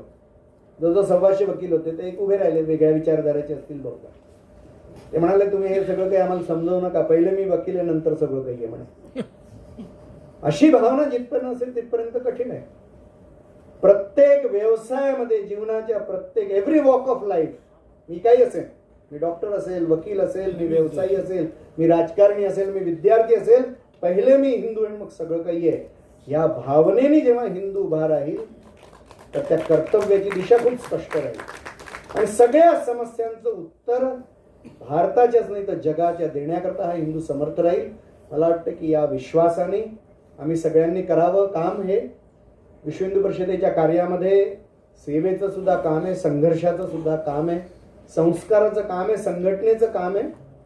आपला आवड पिंड स्वभावाप्रमाणे आपण या कार्याला आपलं समर्थन द्यावं, एवढंच माझं निवेदन आहे. जय श्रीराम.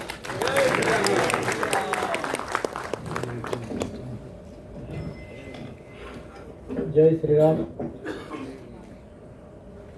आपल्या या कार्यक्रमासाठी डेक्कन एज्युकेशन सोसायटीने हा जो उत्तम सभागृह हे उपलब्ध करून दिलेलं आहे त्याबद्दल मी सोसायटीचे विश्व हिंदू परिषदेतर्फे मनपूर्वक आभार मानतो. त्याचप्रमाणे कुठलाही कार्यक्रम म्हटलं की प्रचार प्रसिद्धी त्याशिवाय कार्यक्रम अपूर्ण असतो. या प्रचार प्रसिद्धीमध्ये बहुमूल्य योगदान देणारे आपले तेजोमय क्रिएशनचे श्री रवींद्र भन्साळी यांचेही मनपूर्वक आभार. आणि सर्वात शेवटी आपण सर्व मान्यवर आपला वेळात वेळ काढून बहुमूल्य वेळ या कार्यक्रमाला दिलात आणि सक्रिय असा सहभाग नोंदवला त्या कार्यक्रमात. आपले सर्वांचे विश्व हिंदू परिषद विशेष संपर्क विभाग मला आहे. यानंतर शांती मंत्र होईल. सर्वांना पुन्हा एकदा भोजनाची आठवण करून देतो. शंतु मा कश्चित् दुःख भाग भवे. ओम शांती शांती शांती. जय श्रीराम.